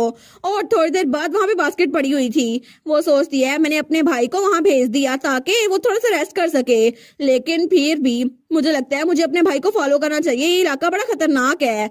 और पहले भी उनका जो एक्सप्रेशन मैंने देखा था ना वो मुझे बड़ा तंग कर रहा था, लेकिन तभी उसके हाथ में जो आर्टिफैक्ट था ना उसमें से आवाज आती है एनास्तासिया। वो कह दिया मिकाइल क्या हुआ है? तो आवाज आ रही थी मैजिक टावर मास्टर ने कहा है कि तुम्हें केयरफुल रहना चाहिए, वहां बड़ा खतरा है। लेकिन तब वो कहती है मिकाइल क्या हुआ है? तो तभी वहां से किसी के चिल्लाने की आवाज आती है, तो वो मेड भागती हुई आती है, वो कहती है मोस्टर, उस साइड से मोस्टर आ रहे हैं। तो हमारे ओर उठती है, वो सोचती है क्या उस साइड से, लेकिन उसी साइड पे तो मेरा भाई गया था डैमियन, अगर भाई खतरे में हुआ तो मुझे उसको बचाना होगा।